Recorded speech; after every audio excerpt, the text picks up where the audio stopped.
अच्छा, हम लोग इस क्लास में देखो क्या पढ़ रहे थे, बजट एंड बजटरी कंट्रोल। देखो मैंने प्रीवियस स्लाइड भी यहाँ पर ओपन किया है क्योंकि मिडिल में हमारा एक गैप हो गया था, तो एक बार याद दिला देते हैं हम लोगों ने क्या पढ़ा था। बजट एक्चुअली क्या होता है, कोई भी मतलब अगर हम लोग कोई भी काम एग्जीक्यूशन करना चाहते हैं तो उसका एस्टिमेशन लेकिन मॉनिटरी वैल्यू में होना चाहिए। जैसे कि मैंने यहाँ पर एक एग्जाम्पल दिया था कि अगर हमें अपना घर का बजट बनाना है कि पूरे महीने का क्या खर्चा है, उसके ऊपर मैंने एक एग्जांपल दिया था, मंथली प्लानिंग। ठीक है, इस तरह से हम लोग अपने बिजनेस ऑर्गेनाइजेशन में भी बजट बना सकते हैं, एस्टिमेट कर सकते हैं। जैसे गवर्नमेंट, ये भी मैंने कहा था कि गवर्नमेंट भी कुछ दिन पहले ही जो बजट आया है उसमें भी सेम चीज ही उन लोगों ने एस्टिमेट करके बताया है कि कहाँ पर क्या खर्चा वो लोग करना चाहता है।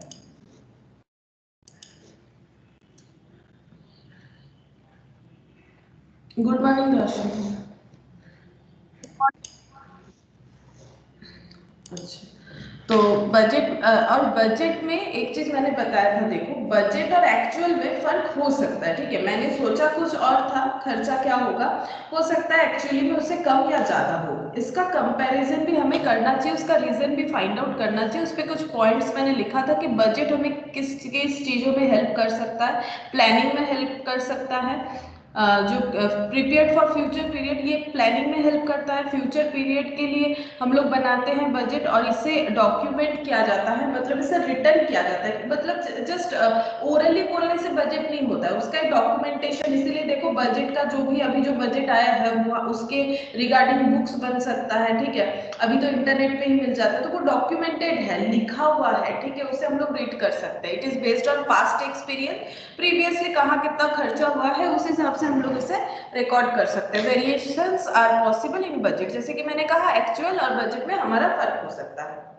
अब बजट और बजटरी कंट्रोल, क्योंकि चैप्टर का नाम इसी तरह से होता है ना। बजटरी कंट्रोल क्या था, बजटरी कंट्रोल मतलब बजट को कंट्रोल कैसे करें, to control our expenses we prepared budget. ठीक है, मतलब बजट का काम क्या है, क्या क्या चीज बजट कंट्रोल कर सकता है, उसी को लेके हम लोग बजटरी कंट्रोल पढ़ रहे थे। बजटरी कंट्रोल का मतलब है, यहाँ पर देखो एक पॉइंट हमें मिल रहा है कि बजट अगर हम लोग बनाएंगे, हमारा एक्सपेंसेस जो है वो हमारे कंट्रोल में रह सकता है, बिजनेस का ऑपरेशंस एक्टिविटीज कंट्रोल में रह सकता है।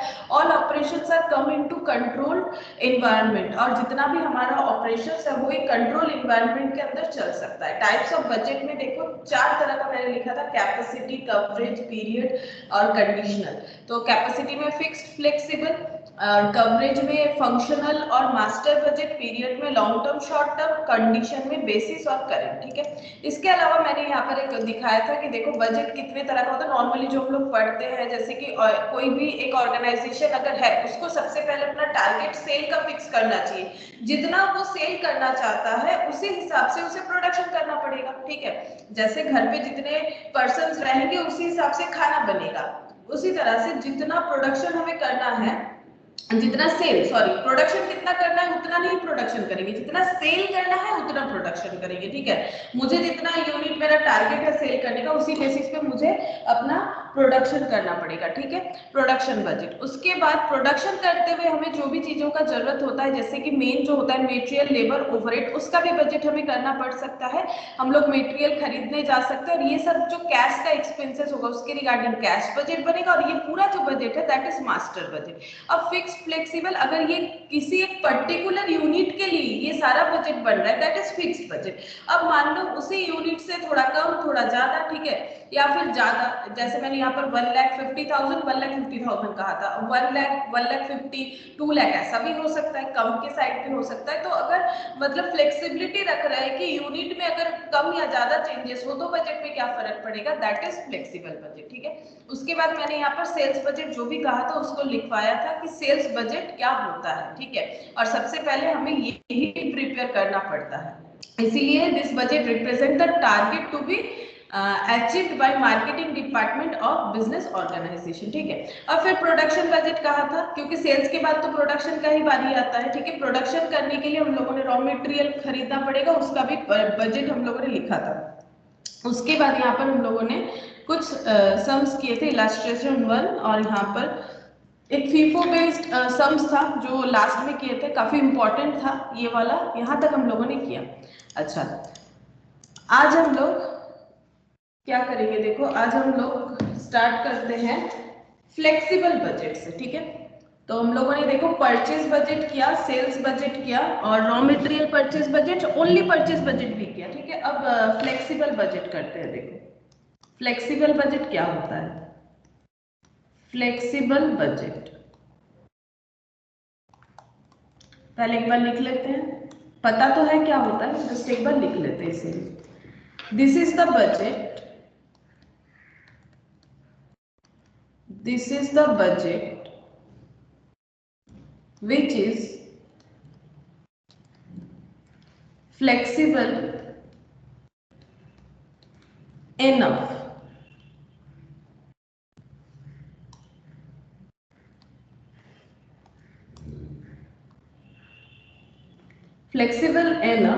to be prepared at any level of production। ये ऐसा बजट है जिसे हम लोग प्रिपेयर करते हैं, which is flexible enough to be prepare, मतलब कोई भी लेवल ऑफ प्रोडक्शन के लिए हम लोग ये बजट बना सकते हैं, दैट इज फ्लेक्सिबल बजट। अगर हम लोग 2 लाख यूनिट प्रोडक्शन कर रहे हैं तो उसके बेसिस पे 1 लाख 5 लाख कुछ भी बना सकते हैं बजट, तो इसे बोला जाता है फ्लेक्सिबल बजट, ठीक है। अच्छा next point 2, while preparing this budget, various expenses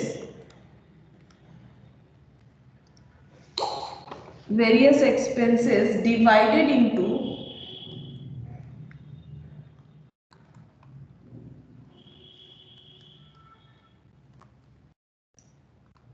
variable, fixed and semi variable.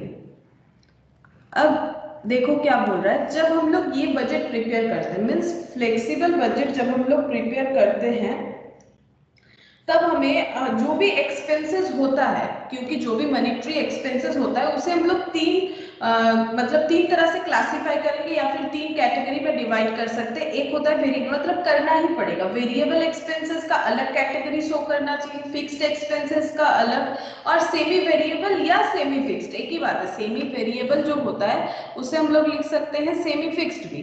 अब ये खर्चा क्या होता है, ये मैंने बेसिक में बताया था, जब जिस क्लास में हमारा मटेरियल चल रहा है वहां पर जब हम लोग बेसिक ऑफ कॉस्टिंग पढ़ रहे थे, तो वहां पर मैंने बताया था कि फिक्स्ड खर्चा मतलब क्या होता है। फिर से एक बार बता देते हैं, जो प्रोडक्शन चेंज में कभी नहीं चेंज होता है उसे हम लोग मतलब फिक्स्ड एक्सपेंसेस बोलते हैं। प्रोडक्शन अगर इंक्रीज करे तो भी खर्चा जो रहेगा, प्रोडक्शन अगर डिक्रीज कर जाए तो भी खर्चा उतना ही रहेगा, कोई भी चेंजेस नहीं होता। लाइक रेंट, ठीक है, रेंट का खर्चा उतना ही रहेगा, चाहे हम लोग फैक्ट्री में 1 लाख यूनिट प्रोडक्शन करें चाहे 10,000 यूनिट प्रोडक्शन करें, तो ये हो गया फिक्स्ड एक्सपेंसेस, ठीक है।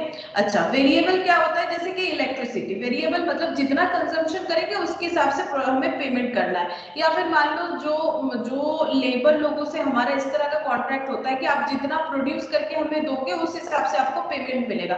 सपोज 1 यूनिट बनाने से 50 रुपीज मिलेगा, तो ये भी वेरिएबल हो गया, जितना प्रोडक्शन मिलेगा मतलब basis on the production.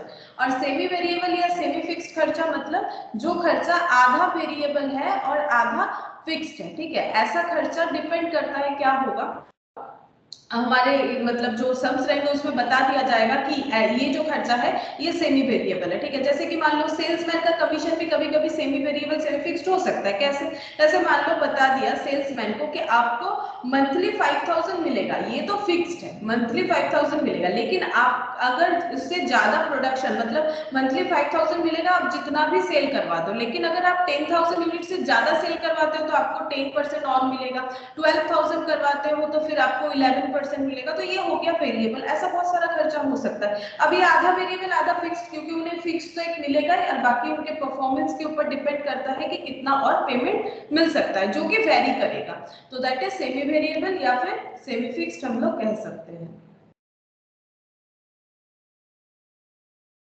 Good morning Priya. Good morning ma'am. अच्छा नेक्स्ट देखो 3.3, variable expenses are those expenses which change proportionately.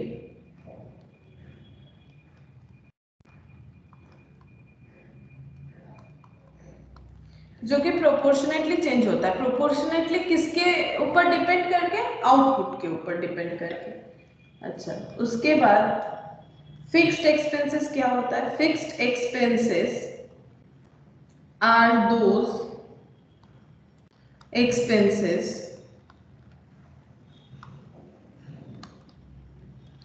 which remain remains same at all level of production. Production कितना भी ज्यादा कर ले कम कर ले, सारे लेवल ऑफ प्रोडक्शन पे एकदम एग्जैक्ट रहेगा, तभी नाम है फिक्स्ड, कभी भी चेंज नहीं होगा। अब सेमी वेरिएबल का देखो, semi variable expenses are those expenses where the changes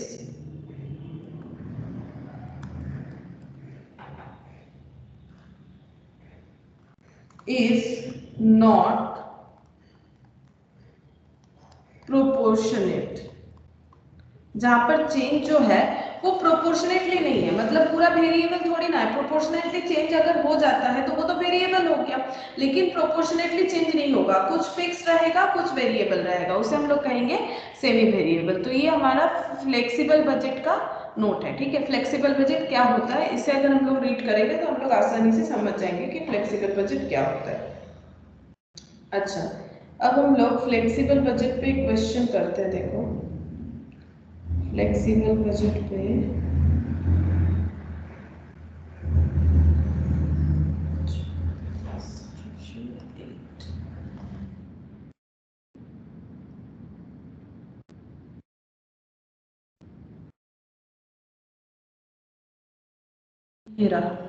illustration 8, देखो ये फ्लेक्सिबल बजट का है।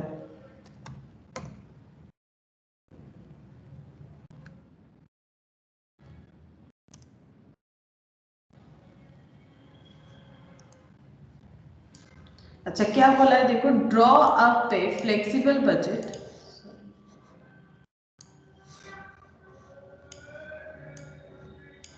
Draw up A flexible budget for overhead expenses, ठीक है। ओवरहेड एक्सपेंसेस के ऊपर फ्लेक्सिबल बजट प्रिपेयर करने बोला है on the basis of the following data and determine the overhead rates. Overhead का क्या खर्चा होगा? अब देखो कितना प्रोडक्शन जो फ्लेक्सिबल किस तरह से हो रहा है, 70% अगर प्रोडक्शन करे तो क्या होगा, 80% करे तो क्या होगा, और 90% अगर खर्चा करें तो क्या होगा।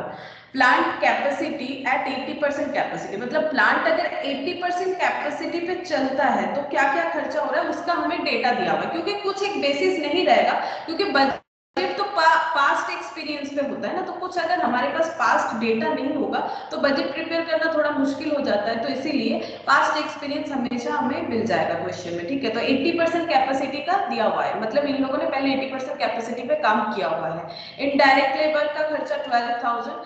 स्टोर्स इंक्लूडिंग स्पेयर्स, स्टोर्स का मतलब होता है नॉर्मली जहां रॉ मटेरियल वगैरह रखा जाता है, ये लैंग्वेज कॉस्टिंग में यूज होता है। Stores including spares 4,000।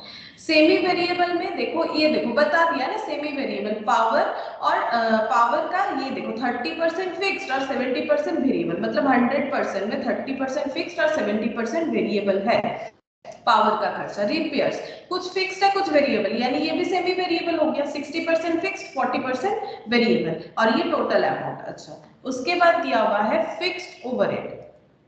Fixed overhead में देखो क्या क्या है, डेप्रिसिएशन, क्यों फिक्स्ड ओवरहेड तो होगा ही, देखो सोचो एक बार, क्योंकि डेप्रिसिएशन हम लोग मशीन यूज करें या ना करें, वो एक बार पुट टू यूज हो गया तो उसपे तो हमारा एक्सपेंसेस लगते ही रहेगा ना, डेप्रिसिएशन थोड़ी ना रोक सकते हैं। तो इसलिए फिक्स्ड ओवरहेड, ये प्रोडक्शन के ऊपर डिपेंड नहीं करता है, प्रोडक्शन बंद भी रहेगा तो भी डेप्रिसिएशन हमारा चलता रहेगा, दैट इज फिक्स्ड ओवरहेड, ठीक है। अब देखो यहाँ पर अलग अलग दे दिया है, अगर नहीं देगा तो तुम्ही लोगों को आइडेंटिफाई करना है, इसीलिए हम एक बार एक्सप्लेन करते रहे। इंश्योरेंस, अगर हम लोगों ने किसी चीज का इंश्योरेंस लेके रखा है तो उसका प्रीमियम तो भरना ही पड़ेगा, अब प्रोडक्शन हो या प्रोडक्शन ना हो। सैलरी, कोई सैलरीड पर्सन को रखे हैं तो ऐसा थोड़ी ना है कि किसी मंथ में अगर प्रोडक्शन कम हुआ है तो उसे सैलरी कम देंगे, सैलरी फिक्स्ड एक्सपेंसेस होता है, अगर कह दिया है 10,000 सैलरी है तो 10,000 तो देना ही पड़ेगा, चाहे लॉस हो चाहे प्रॉफिट। 62,000, ये सारा टोटल करके 62,000 आ रहा है। एस्टिमेटेड डायरेक्ट लेबर आवर्स 1,24,000, मतलब लेबर लोगों को काम करने में 80% कैपेसिटी लेवल में प्रोडक्शन करके टाइम लगेगा प्रोडक्शन करने में 1,24,000 आवर्स, ठीक है। हमें बोला है draw up A flexible budget for overhead expenses on the basis of the following data, हमें 3 जो परसेंटेज दिया हुआ है उसके बेसिस पे हमें फ्लेक्सिबल बजट प्रिपेयर करना है। तो जैसे कि हम लोगों ने देखा फ्लेक्सिबल बजट में हमें पहले जो है तीनों खर्चा अलग अलग कर लेना चाहिए, फिक्स्ड, वेरिएबल और सेमी वेरिएबल, जो कि इस क्वेश्चन में हमें बता ही दिया है, बस हम लोग को उस तरह से फॉलो करना है। अच्छा देखो तब कैसे होगा, पहले यहाँ पर लिख लेते हैं flexible budget at different capacities and determination of overhead,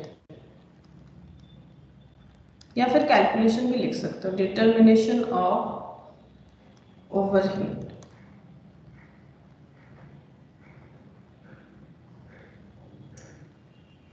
particular, अच्छा 3 कैपेसिटी लेवल है, 70%, 80% तो हमें दिया हुआ है, उसे भी लिख लेते हैं क्योंकि हमें तीनों करने बोला है। ये देखो यहाँ पर बोला है 70, 80 और 90 तीनों का मुझे दिखाना है, डिटरमाइन करने बोला है, तो 80% दिया हुआ है, कोई बात नहीं, उसे फिर से वैसे ही लिख देंगे एज इट इज, जैसे इन लोगों ने दिया है।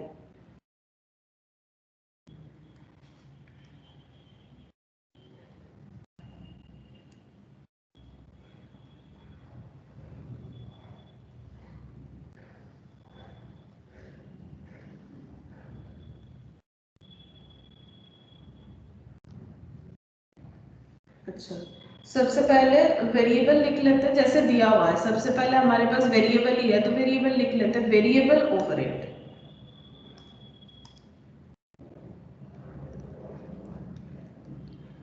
पॉइंट ए दे देते हैं वेरिएबल ओवरहेड्स। अच्छा वेरिएबल में क्या क्या है, पहले है इनडायरेक्ट लेबर, तो लिखते हैं इनडायरेक्ट लेबर, इनडायरेक्ट लेबर,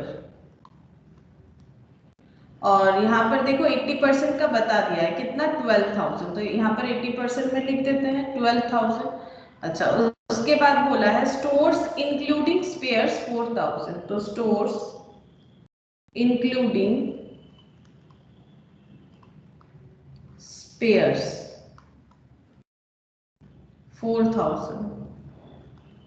अच्छा उसके बाद सेमी वेरिएबल आ गया है, ठीक है, तो सेमी वेरिएबल का अलग हम लोग हेडिंग कर सकते हैं। देखो अब सेमी वेरिएबल का अलग हेडिंग भी कर सकते हैं या फिर अगर नॉर्मली वैसे ही करना चाहिए, लेकिन किसी किसी जगह पे तुम लोग को ऐसा भी सोल्यूशन मिल सकता है कि जहां पर ये जो वेरिएबल पोर्शन है ना, सेमी वेरिएबल में जो वेरिएबल पोर्शन है उसे यहाँ पर वेरिएबल के साथ दे दिया गया, और सेमी वेरिएबल का जो फिक्स्ड पोर्शन है उसे फिक्स्ड के साथ दे दिया गया, और सेमी वेरिएबल का कोई हेडिंग नहीं किया गया, पूरा जो मतलब आंसर है उसे वेरिएबल और फिक्स्ड में डिस्ट्रीब्यूट कर दिया गया है, वो भी ठीक है, गलत नहीं है, वैसे भी हम लोग चाहे तो कर सकते हैं, लेकिन यहाँ पर अलग अलग ही कर देते हैं एक बार, क्योंकि ये मतलब ये बेस्ट होगा।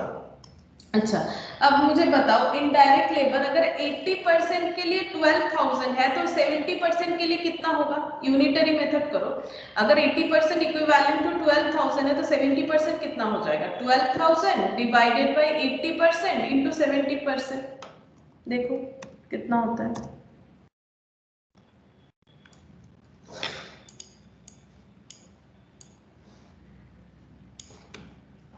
कितना होगा 12,000 डिवाइडेड बाय 80। कितना 10,500 होगा। Yes ma'am. हाँ 10,500। अच्छा सिमिलरली ये 90% भी कैलकुलेट करना है तो 12,000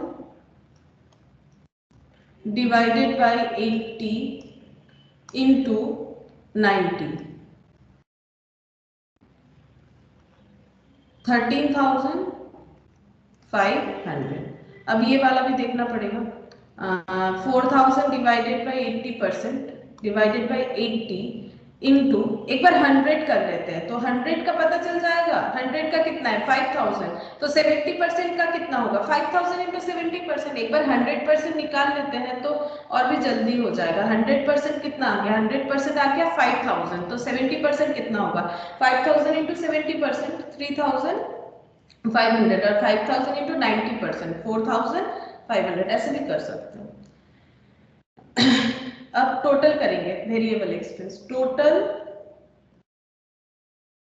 वेरिएबल ओवरहेड।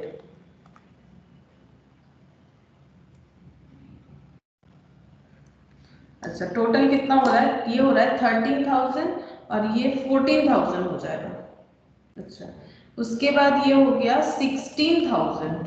अच्छा ये हो गया 17 और ये 18,000 ये 18,000 हो गया। अच्छा अब नेक्स्ट पॉइंट बी में लिखेंगे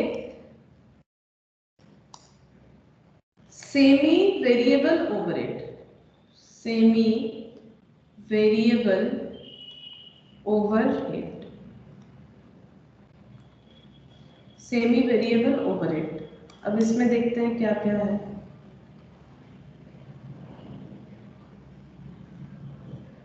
अच्छा सेमी वेरिएबल में ओवरहेड सेमी वेरिएबल ओवरहेड में है पावर 30%। ठीक है पावर है 30% और इसमें वेरिएबल पावर 30% फिक्स्ड है और 70% वेरिएबल है। रिपेयर 60% फिक्स्ड है 40% वेरिएबल है। तो इसे किस तरह से लिखेंगे देखो इसके लिए एक वर्किंग नोट चाहिए। देख लेते हैं यहाँ जगह हो जाएगा। अच्छा यहाँ पर वर्किंग नोट कर लेते हैं सेमी वेरिएबल ओवरहेड।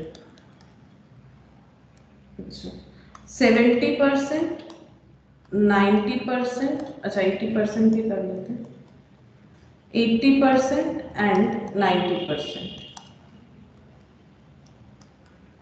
अच्छा वेरिएबल पोर्शन पहले लिख लेते हैं वेरिएबल। अच्छा कितना बताया देखो यहाँ पर बताया है पावर 30% तो 20,000 का 30% ये तो हो जाएगा 80% के लिए। अच्छा तो 20,000 का 30% और 20,000 अच्छा मैंने वेरिएबल लिया है तो 70% 20,000 का 70% कितना होगा 14,000। 14,000 वेरिएबल हो गया। ये देखो यहाँ पर टोटल 20,000 है टोटल 20,000 है। इस 20,000 में 70% वेरिएबल है और 30% फिक्स्ड है। ठीक है 30% फिक्स्ड है तो वेरिएबल कितना हो गया 14,000 और फिक्स्ड कितना हो गया 6,000। ठीक है ये कौन से कैपेसिटी लेवल में 80% में तो पहले ये लिख लेते हैं 14,000 और 6,000 तो मैंने 14,000 लिख लिया है जो कि हमारा वेरिएबल पोर्शन है। अब हमें यही वाला चीज कैलकुलेट करना है 90% और 70% कैपेसिटी लेवल में। तो अगर 80% इक्वल टू 14,000 है तो फिर 70% कितना हो जाएगा कैलकुलेट करना पड़ेगा 14,000 डिवाइडेड बाय 80 इंटू 70 तो कितना हो जाएगा 12,250 12,250। अच्छा फिर से 14,000 डिवाइडेड बाय 80 इंटू 90 कितना हो जाएगा 15,750। ये वेरिएबल हो गया। अच्छा ये वेरिएबल कौन सा एक्सपेंस लिख रहा है नाम भी तो लिखना पड़ेगा वेरिएबल ये है पावर। ठीक है ये पावर यहाँ पर हेडिंग कर देते हैं पावर। तो ये पावर का वेरिएबल पोर्शन हो गया। अच्छा अब इसका फिक्स्ड अच्छा, फिक्स्ड कितना हो रहा है? 30% यानी 6000। बताओ इन दोनों में फिक्स्ड कितना होगा? बताओ तुम लोग मुझे बताओ कि इन दोनों में फिक्स्ड कितना होगा? हम 5 to 5 5 5 to 5 5 to 5 क्यों? कैसे? फिक्स्ड है, एक बार सोचो तो, फिक्स्ड है इसीलिए तो मैंने पूछा। फिक्स्ड का क्या फ्लेक्सिबिलिटी से कोई लेना देना है? नहीं। तो नहीं, फिक्स 6000 ही हाँ, होगा। 6000 होगा, हर 6000। जगह पे 6000 होगा। अभी ये वाला पॉइंट एक बार याद रखो कि मेरा क्वेश्चन जिस कैपेसिटी लेवल का दिया हुआ है, जैसे कि यहाँ पर 80% का दिया हुआ है, तो 80% में फिक्स जो होगा ना, बाकी केसेस में हम लोग उसी को फिक्स्ड मानेंगे, ठीक है? क्यों? यहाँ पर अलग से तो बोला नहीं है कि 100% में कितना फिक्स्ड है, मतलब ओवरऑल, क्योंकि 80% कैपेसिटी में ये लोग काम कर रहा है, उसमें अगर पावर का फिक्स्ड खर्चा 6000 है, अब 70% में भी 6000 होगा, 90% में भी 6000 होगा, तो फिक्स खर्चा तो कभी चेंज होगा नहीं, पहला बात है। तो इसीलिए जितना भी कैपेसिटी लेवल हो, यानी 100% में भी 6000 ही होगा, तो हर जगह 6000 ही लिखना पड़ेगा। और हमें कौन सा फिक्स्ड अमाउंट लेना चाहिए? जो हम जिसपे हमारा क्वेश्चन दिया हुआ है, जैसे कि यहाँ पर 80% दिया हुआ था, तो ये तो 100% में भी 6000 ही होगा ना, तो फिर हर जगह 6000 लिखना चाहिए, इसको कभी कैलकुलेट नहीं करना चाहिए। तो यहाँ पर हो गया 18,250। अच्छा, यहाँ पर हो गया 20,000, ये तो दिया हुआ ही था 20,000, और ये कितना हो जाएगा? 21,750। ये हो गया सेमी वेरिएबल पावर का। अच्छा, अब नेक्स्ट और एक है खर्चा। अच्छा, उसके बाद है रिपेयर। रिपेयर्स में है वेरिएबल और फिक्स्ड। देखो कितना होगा, क्या बताया है? रिपेयर्स में 60% फिक्स, 40% वेरिएबल, तो 40%, 2000 का 40% कितना हो जाएगा? 80% में लिख देंगे। 2000 का 40% कितना हो जाएगा? 800 ना 8000, कितना हो जाएगा? 800। 800। अच्छा, तो 800 हो गया। अच्छा, अब ये अगर 800 है 80% में, तो फिर बाकी क्या होगा? तो ये देखो 800 डिवाइडेड बाई 80 इंटू 100 कर लेते हैं, 100, तो ये हो गया 1000। अब देखो कितना जल्दी हो जाएगा, 1000 यानी 700 और 1000 यानी 900 हो गया। अच्छा, अब फिक्स्ड वाला देख लो, फिक्स्ड वाला। अच्छा, फिक्स्ड वाला कितना है? 60%, मतलब 60% मतलब कितना? 1200 हो रहा है। 60% मतलब 1200। अब यहाँ पर 1200 है, तो अभी तो बताया मैंने, यहाँ पर भी 1200 ही होगा, फिक्स्ड कभी चेंज नहीं होता है। अब टोटल 1900, 2000, 2100, ये हो गया खर्चा। ठीक है, अब ये वर्किंग नोट के बेसिस पे हम लोग यहाँ पर लिख देंगे कि सेमी वेरिएबल कितना कितना हो रहा है। तो सेमी वेरिएबल ओवरहेड, उसमें पावर और repairs. Working note 1, working note 2। अच्छा, यहाँ पर 1 लिख देते हैं, इसको लिख देते हैं वर्किंग नोट 2। अच्छा, अमाउंट इसमें पावर का तो 20,000 था,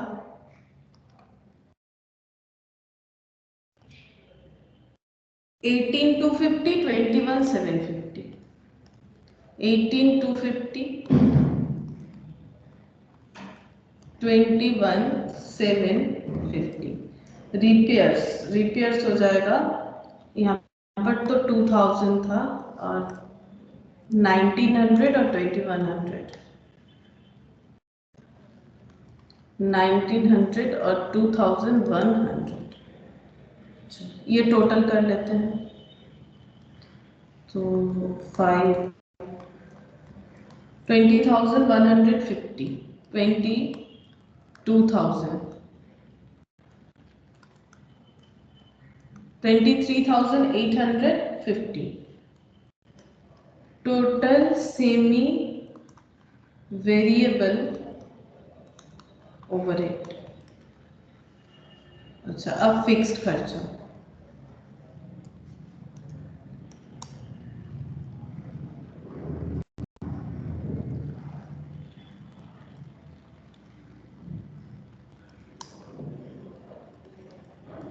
फिक्स्ड ओवरहेड।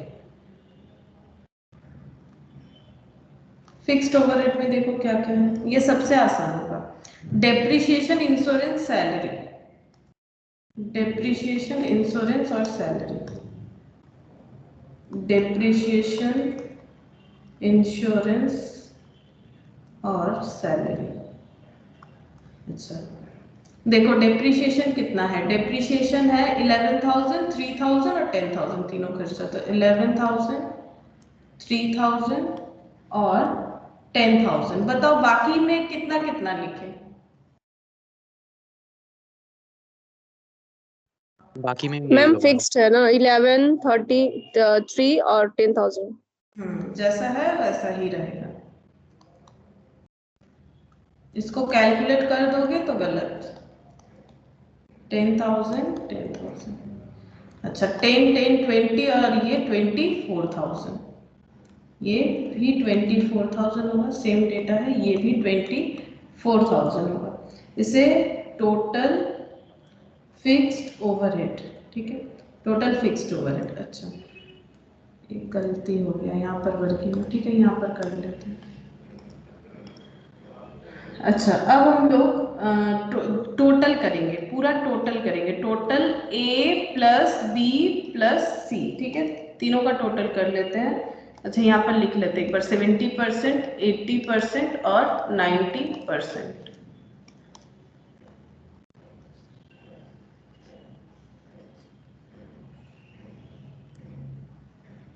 अच्छा, टोटल कितना हो रहा है यहाँ पर चेक करना पड़ेगा। 14,000 और 24,000, ये हो गया 4, 4, 8, 38,000 और 20,150। 38,000 और 20,150, 58,150, 58,150। अच्छा, ये तो दिया हुआ है, इसका 68 ना 62 दिया हुआ था, ये देखो, ये 62, ये जो है ये 62,000, ये तो हमें गिवन ही था, इसका करने का जरूरत नहीं है। 18 और 23,850। अच्छा, 18,000 प्लस 23,850 प्लस 24,000। अच्छा, ये हो गया 65,850। 65,850, ठीक है, ये हो गया टोटल। अच्छा, अब लेबर आवर्स दिया हुआ था हमें क्वेश्चन में, तो उसे भी हम लोग को यूज करना चाहिए। तो ये सारा चीज किस चीज में हमारा आया है, रुपीज में। ये देखो, मैंने यहाँ पर रुपीज नहीं लिखा, अभी लिख देते हैं, ये रुपीज में आ गया। मतलब अगर 70% में काम करेंगे कैपेसिटी लेवल में तो इतना खर्चा होगा, 80% में इतना और 90% में इतना खर्चा होगा। अब हमें बोला है एस्टिमेटेड डायरेक्ट लेबर आवर दिया हुआ है, तो लिखते हैं यहाँ पर estimated direct labor hour 1,24,000। मतलब ये 80% कैपेसिटी लेवल पे काम करने के लिए 1,24,000 आवर्स का जरूरत है। तो फिर 70% के लिए कितने आवर्स का जरूरत होगा वो हमें फाइंड आउट करना पड़ेगा, क्योंकि अगर क्वेश्चन में ये डेटा है तो इसे यूज करना पड़ेगा। तो 1,24,000 डिवाइडेड बाय 80 इंटू 70, तो ये हो गया 1,08,500। अच्छा, और इधर वाला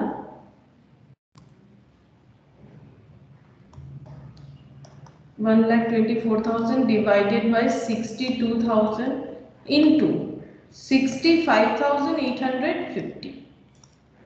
1,31,000 मैंने इंटू कितना कर दिया, ओह सॉरी, इंटू 90% होना चाहिए था। 1,24,000 divided by 80 into 90, 1,39,500, 1,39,500 ये लेबर आवर्स आ गया। ठीक है, तो इस तरह से हम लोग फ्लेक्सिबल बजट करेंगे। यहाँ पर पहले हमें ये जो है 3 पार्ट में डिवाइड कर लेना चाहिए, जो मैंने थियोरेटिकली लिखवाया था देखो वैसे ही करना है।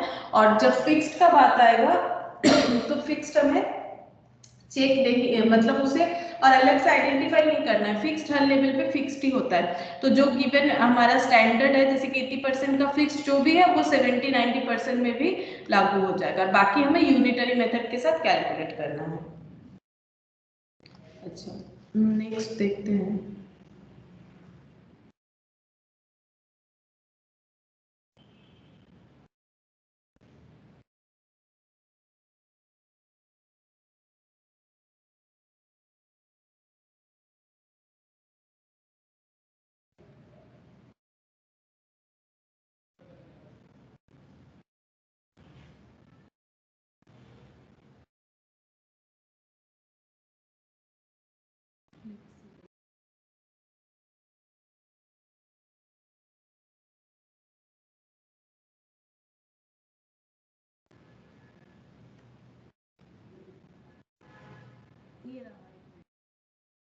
The monthly budget for manufacturing overhead of a concern for 2 levels of activity were as follows. तो 2 level of activities दे दिया है 60% और 100%।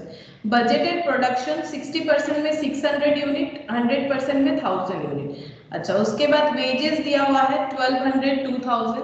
कंज्यूमेबल स्टोर्स मेंटेनेंस दिया हुआ है। उसके बाद पावर एंड फ्यूल दिया हुआ है, डेप्रिसिएशन दिया हुआ है, इंश्योरेंस। बट जैसे कि मैंने कहा था यहाँ पर देखो ना, तो ये क्या कहा गया है कि कौन सा फिक्स्ड है, कौन सा वेरिएबल है और कौन सा हमारा सेमी वेरिएबल या सेमी फिक्स्ड है, ये हमें खुद से आइडेंटिफाई करना पड़ेगा। क्वेश्चन में क्या दिया हुआ है, you are required to indicate which of the items are fixed, variable and semi variable. देखो पहला क्वेश्चन यही दे दिया है कि हमें खुद से आइडेंटिफाई करके ये बताना पड़ेगा कि कौन सा खर्चा सेमी वेरिएबल है और कौन सा खर्चा वेरिएबल है और कौन सा खर्चा फिक्स्ड है, ये हमें खुद से बताना पड़ेगा। उसके बाद बोल रहा है कि प्रिपेयर करना है budget for 80% capacity and find the total cost both fixed and variable per unit of output at 60%, 80% and 100% capacity. तो यहाँ पर 3 क्वेश्चन पूछा है, 1, 2 और 3, हाँ 3 क्वेश्चन पूछा है। सबसे पहले हमें ये बताना पड़ेगा कौन कौन सा खर्चा फिक्स्ड है, कौन सा वेरिएबल है और कौन सा सेमी वेरिएबल है। तो देखो कैसे होता है, इलस्ट्रेशन 12।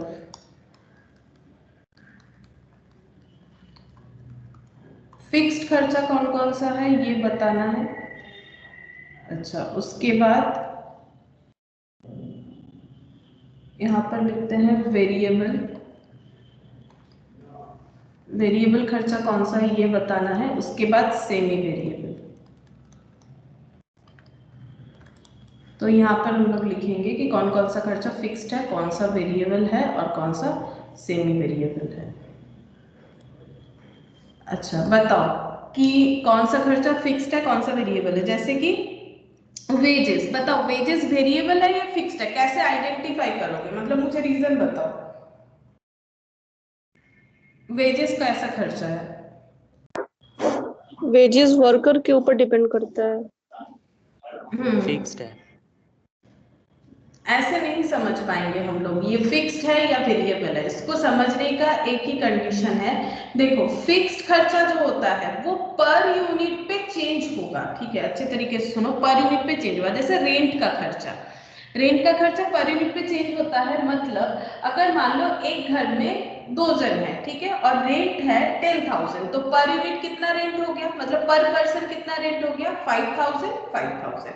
अच्छा, अगर मान लो उसी जगह पे 4 जन रहेंगे, 4 जन अगर उसी घर पे रहेंगे तो 10,000 का जो रेंट है वो डिवाइडेड बाय 4 कर दो, 2500 2500 2500 2500 ऐसे हो जाएगा। ठीक है, मतलब पर यूनिट पे चेंजेस होता है, बट टोटल में चेंजेस नहीं है, टोटल 10,000 ही है। अगर 5 जन रहेगा तो 2,000 करके, 10 जन रहेगा तो 1,000 करके, बट टोटल में चेंजेस नहीं है, ठीक है।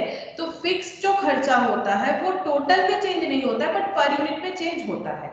लेकिन अब इलेक्ट्रिसिटी, मान लो इलेक्ट्रिसिटी का जो यूनिट है वो है 8 रुपीज पर यूनिट, ठीक है, 8 रुपीज पर यूनिट। तो अगर हम लोग 8 रुपीज पर यूनिट, वो अगर हम लोग 10 यूनिट कंजम्पशन करें तो भी 8 रुपीज पर यूनिट, अगर हम लोग 120 यूनिट्स कंजम्पशन करते हैं तो भी 8 रुपीज पर यूनिट, अगर हम लोग 150 यूनिट कंजम्पशन करते हैं तो भी 8 रुपीज पर यूनिट, लेकिन टोटल में चेंज हो जाएगा। जैसे अगर 10 यूनिट कंजम्पशन करेंगे तो 80 रुपीज, अगर वहीं पर अगर हम लोग 12 यूनिट कंजम्पशन करेंगे तो 96 रुपीज, ठीक है।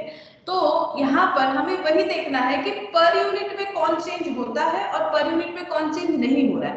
तो जो पर यूनिट में चेंज हो रहा है वो फिक्स्ड खर्चा है, और जो पर यूनिट में चेंज नहीं हो रहा है वो वेरिएबल खर्चा है। जैसे अगर हम लोग देखें कि 600 यूनिट प्रोडक्शन करने पे वेजेस लगा है 1200 रुपए खर्चे हुए हैं 600 यूनिट प्रोडक्शन करने में, तो बताओ पर यूनिट लेबर का खर्चा कितना है, मतलब वेजेस जो यहाँ पर लैंग्वेज यूज है, बताओ कितना खर्चा है? 2 रुपीज। 2 रुपीज, ठीक है। अच्छा, अब ये 1000 वाले में भी चेक करना है। 2000 रुपीज एक खर्चा हुआ है कितने यूनिट में? 1000 यूनिट में, तो बताओ कितना हो रहा है?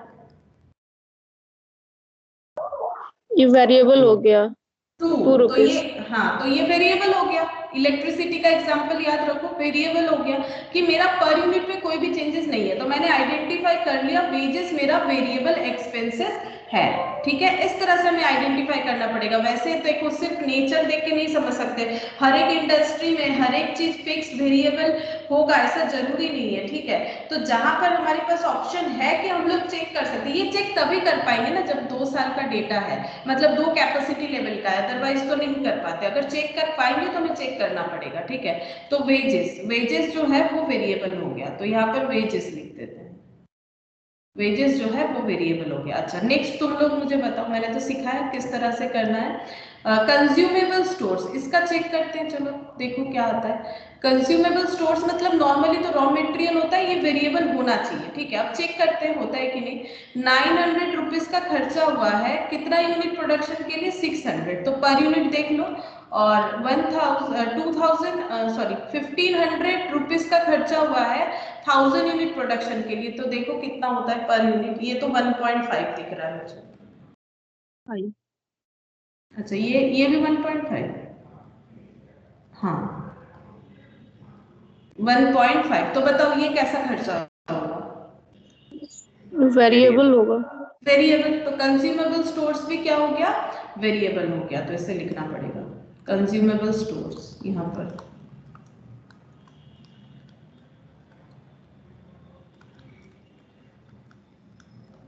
अच्छा, इसके बाद मेंटेनेंस, चलो इसे भी चेक करते हैं। मेंटेनेंस चेक करो इसी तरह से। मेंटेनेंस का खर्चा कितना हुआ है? 1100, कितने यूनिट प्रोडक्शन के लिए? 600। अच्छा, यहाँ पर देखो 1500 हुआ है कितने यूनिट प्रोडक्शन के लिए? 1000, तो ये तो 1.50 भी किया था, सेम अमाउंट था ना 1.50। ये बताओ कितना आता है? 1.8। 1.8, तो बताओ अभी ये क्या खर्चा है? ये पर यूनिट तो सेम नहीं है, तो ये वेरिएबल नहीं होगा, फिक्स्ड होगा ना। अच्छा, अगर ये फिक्स्ड होता तो यहाँ पर 1100, यहाँ पर 1500 क्यों होता? अभी तो मैंने बताया ना, फिक्स टोटल में तो फिक्स रहेगा। अगर ये मेंटेनेंस का हाँ, हाँ, तब तो फिक्स्ड कॉस्ट है। नहीं फिक्स्ड कैसे होगा? ये फिक्स्ड अगर है तो यहाँ 1100 और यहाँ पर 1500 क्यों होगा ये बताओ। अगर फिक्स्ड है तो यहाँ भी 1100, तो यहाँ भी 1100 होना चाहिए। अदरवाइज अगर ये 1500 है तो ये भी 1500 होना चाहिए था। लॉजिक है कि नहीं? हाँ। अगर ये फिक्स्ड एक्सपेंस होता तो कोई भी कैपेसिटी लेवल हो, कोई भी एक ही वैल्यू लेके चलेगा ना। या तो दोनों में 1100 हो तो मान लेते फिक्स्ड है, या तो दोनों में 1500 हो तो मान लेंगे फिक्स्ड है। तो ये तो फिक्स्ड तो नहीं है। फिक्स तो नहीं है, वो तो ऐसे ही हमें आइडेंटिफाई कर लेना चाहिए जस्ट ऑब्जर्व करके कि ये फिक्स तो किसी हालत में नहीं है, ठीक है। लेकिन वेरिएबल हो सकता है, हम लोग चेक कर लिए, तो वेरिएबल में नहीं हो रहा है क्योंकि वेरिएबल का कंडीशन क्या है कि पर यूनिट फिक्स्ड होगा। ये वाला चीज तुम लोग लिख लो, वेरिएबल पर यूनिट फिक्स्ड होगा। अभी हम लिखवा देते हैं, वेरिएबल पर यूनिट फिक्स्ड होगा। यहाँ पर तो फिक्स नहीं हो रहा है, तो बचा क्या? तो ये तो वेरिएबल भी नहीं हो रहा है, तो बचा क्या? बताओ। सेमी वेरिएबल होगा। सेमी वेरिएबल होगा, मतलब ये आधा वेरिएबल है, आधा फिक्स्ड है, ठीक है, ठीक है। इसीलिए ना तो ये फिक्स्ड के नेचर में जा रहा है, वो तो दिख ही रहा है, और ना तो वेरिएबल के नेचर में जा रहा है। अब कितना फिक्स्ड है इसके अंदर और कितना वेरिएबल, ये हम सिखा रहे हैं कैसे आइडेंटिफाई करना है। लेकिन उसके पहले मुझे लगता है तुम लोग को एक नोट्स लिखवा ही देते हैं ताकि तुम लोग इसे याद रख पाओ। तो इसके लिए मुझे यहाँ पर ये पेज छोड़ देते हैं, यहाँ पर लिखते हैं नोट जो है वो लिख लेते हैं, नोट, ये अपने समझने के लिए, ठीक है। फिक्स्ड और वेरिएबल, फिक्स्ड और वेरिएबल, जैसे टोटल फिक्स्ड रहेगा, चेंज टोटल में फिक्स्ड, टोटल जो होगा फिक्स्ड कॉस्ट का। अच्छा ऐसा कैसे लिखे, यहाँ ऐसे नहीं लिख सकते,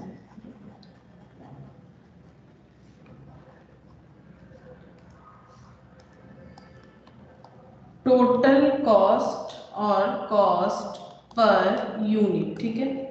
तो फिक्स्ड कॉस्ट, अगर फिक्स्ड कॉस्ट है तो उसका टोटल कॉस्ट जो है वो चेंज नहीं होगा, ठीक है। तो इसको कैसे लिखें, फिक्स्ड कॉस्ट का total cost always fixed, cost per unit always change, ठीक है। और variable cost, variable cost, total cost always, variable cost का टोटल कॉस्ट ऑलवेज चेंज, और cost per unit always fixed, ठीक है। जैसे कि एक एग्जांपल ले लेते हैं, यहाँ पर लिख देते हैं rent is a fixed expense, rent is a fixed expense. For example, अगर एग्जाम्पल ले लेते हैं, for example rent equal to 10,000, then for 1000 unit production, for 1000 unit production, ये सिर्फ समझने के लिए, फॉर 1000 यूनिट प्रोडक्शन रेंट कितना हो जाएगा, रेंट पर यूनिट देखो 10,000 डिवाइडेड बाय 1000 तो कितना हो गया, ₹10।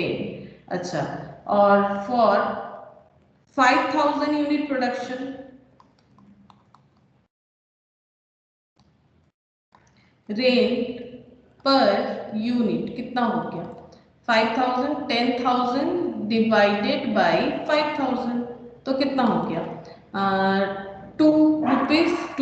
तो देखो यहाँ पर जो रेंट है वो एक फिक्स्ड कॉस्ट है, मतलब फिक्स्ड एक्सपेंसेस है। फिक्स्ड एक्सपेंस टोटल कॉस्ट उसका ऑलवेज फिक्स्ड रहेगा, 10,000 फिक्स्ड ही है, लेकिन पर यूनिट क्या हो रहा है, चेंज हो रहा है। वेरिएबल कॉस्ट का भी एक एग्जांपल ले लेते हैं, electricity, electricity is ₹8 per unit, then for 100 unit consumption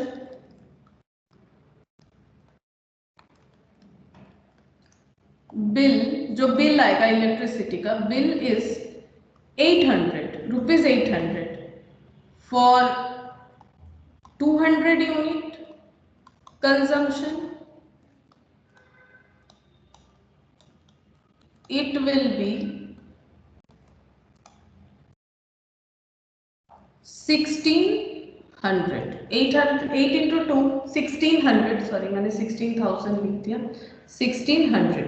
तो ये हो गया। तो देखो टोटल में इसका कंसेप्ट देख लो, टोटल में क्या हो रहा है, जो वेरिएबल कॉस्ट है टोटल में ऑलवेज चेंज हो जा रहा है, और लेकिन कॉस्ट पर यूनिट में ऑलवेज फिक्स्ड है, @8 करके ही है, ठीक है। चाहे वो 100 यूनिट कंजम्पशन करे चाहे वो 200, बट टोटल में चेंज हो जा रहा है। बिल्कुल ऑपोजिट है, ठीक है। तो इस तरह से हमें चेक करना चाहिए। और अगर तुम लोग देखो कि लास्ट जो हम लोगों ने सम्स किया वहां पर एक बार चेक करो, देखो फिक्स्ड जो आया है फिक्स्ड ओवर रेट, देखो 24,000 24,000 24,000 सारे में इक्वल है।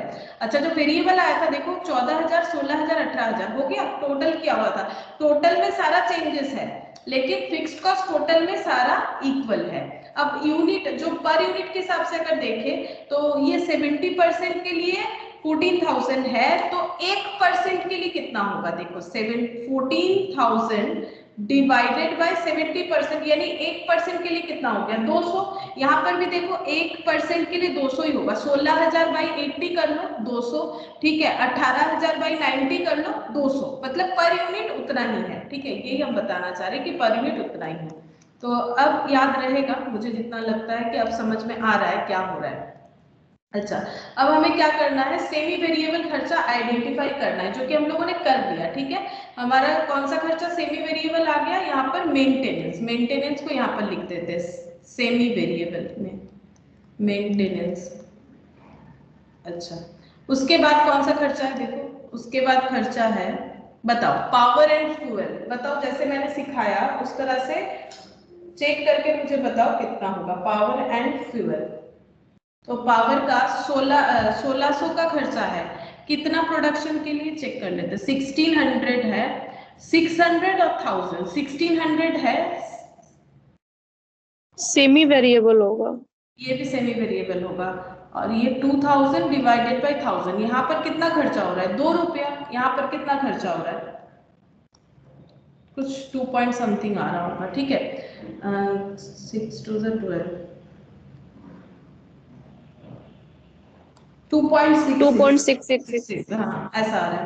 तो ये भी सेमी वेरिएबल हो गया, ठीक है, ये भी सेमी वेरिएबल हो जाएगा। अच्छा, यहाँ पर लिखते हैं सेमी वेरिएबल में पावर एंड फ्यूल। अच्छा, ये सेमी वेरिएबल हो गया। नेक्स्ट डेप्रिसिएशन, अब ये अभी बताया था कैसे आइडेंटिफाई करोगे, बताओ। ये तो एकदम फिक्स्ड दिख ही रहा है, दोनों केस में एकदम इक्वल है। और इंश्योरेंस फिक्स्ड, दोनों फिक्स्ड होगा। अच्छा, फिक्स्ड में लिख देते हैं, फिक्स्ड में डेप्रिसिएशन,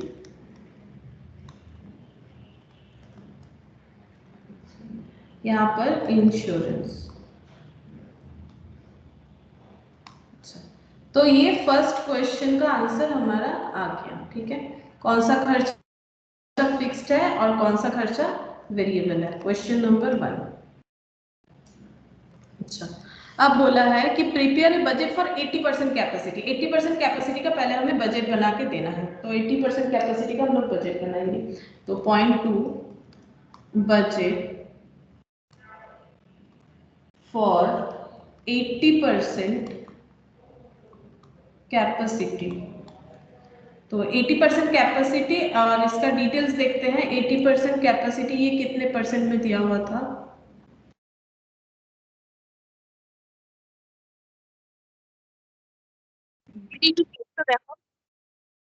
হ্যাঁ কি বলছো বলো, এইটা এইটা দেখাবো,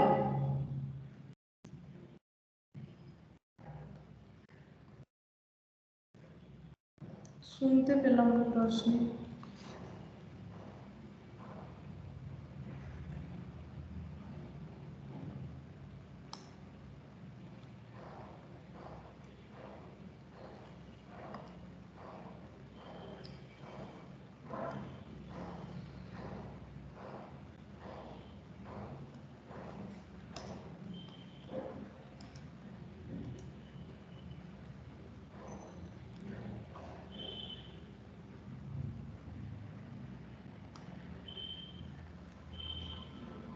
अच्छा, 80% और यहाँ पर 60 और 100% का दिया हुआ है, तब हम लोग को 80% कैपेसिटी में बजट प्रिपेयर करना है। तो सबसे पहले खर्चा लिखते हैं, यहाँ पर 80% कैपेसिटी मतलब कितना यूनिट ये बताओ। 60% मतलब अगर 600, 100% तो दिया हुआ है, बेटर है। तो 100% मतलब अगर 1000 है, तो 80% मतलब कितना यूनिट होगा 800 800 800। तो यहाँ पर लिख लेते हैं 800 यूनिट, आउटपुट 800 यूनिट के लिए हम लोग बजट बनाएंगे। अच्छा, सबसे पहले खर्चा क्या है कि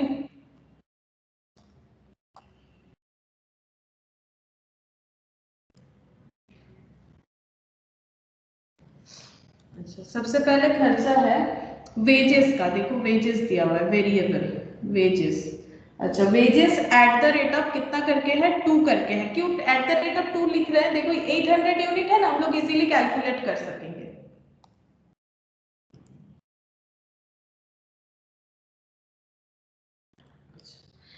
वेजेस हो जाएगा 800 इंटू 2, कितना हो जाएगा 1600। वेरिएबल है ना, तो वेरिएबल तो इसी तरह से कैलकुलेट कर सकते हैं, ठीक है। तो 800 यूनिट और इसका खर्चा जो कैलकुलेट कर रहे हैं ये हम लोग रुपीस में कर रहे हैं, तो इसका एक यहाँ पर रुपीस का साइन दे देते हैं, 1600। अच्छा, उसके बाद कंज्यूमेबल स्टोर्स, वेरिएबल खर्चा लिख रहे हैं सारा, कंज्यूमेबल स्टोर्स ये भी वेरिएबल है। अच्छा, ये 2 क्यों लिखा?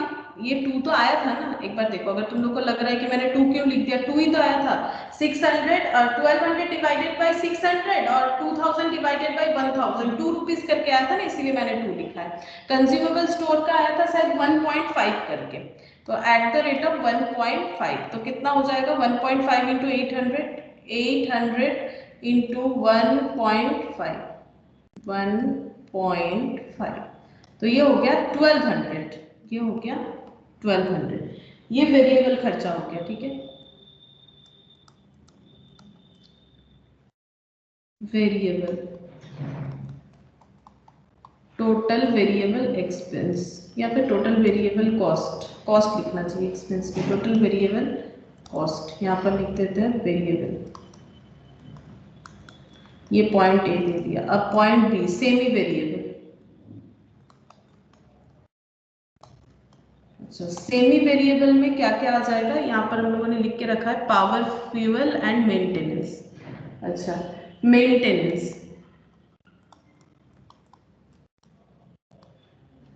मेंटेनेंस यहाँ पर लिखना पड़ेगा। अच्छा, यहाँ पर जगह छोड़ देते हैं, वर्किंग नोट पीछे बनाते हैं, ठीक है। वर्किंग नोट बनाएंगे पहले, जो सेमी वेरिएबल है उसे कैसे कैलकुलेट करें, तो मेंटेनेंस वर्किंग नोट नंबर 1,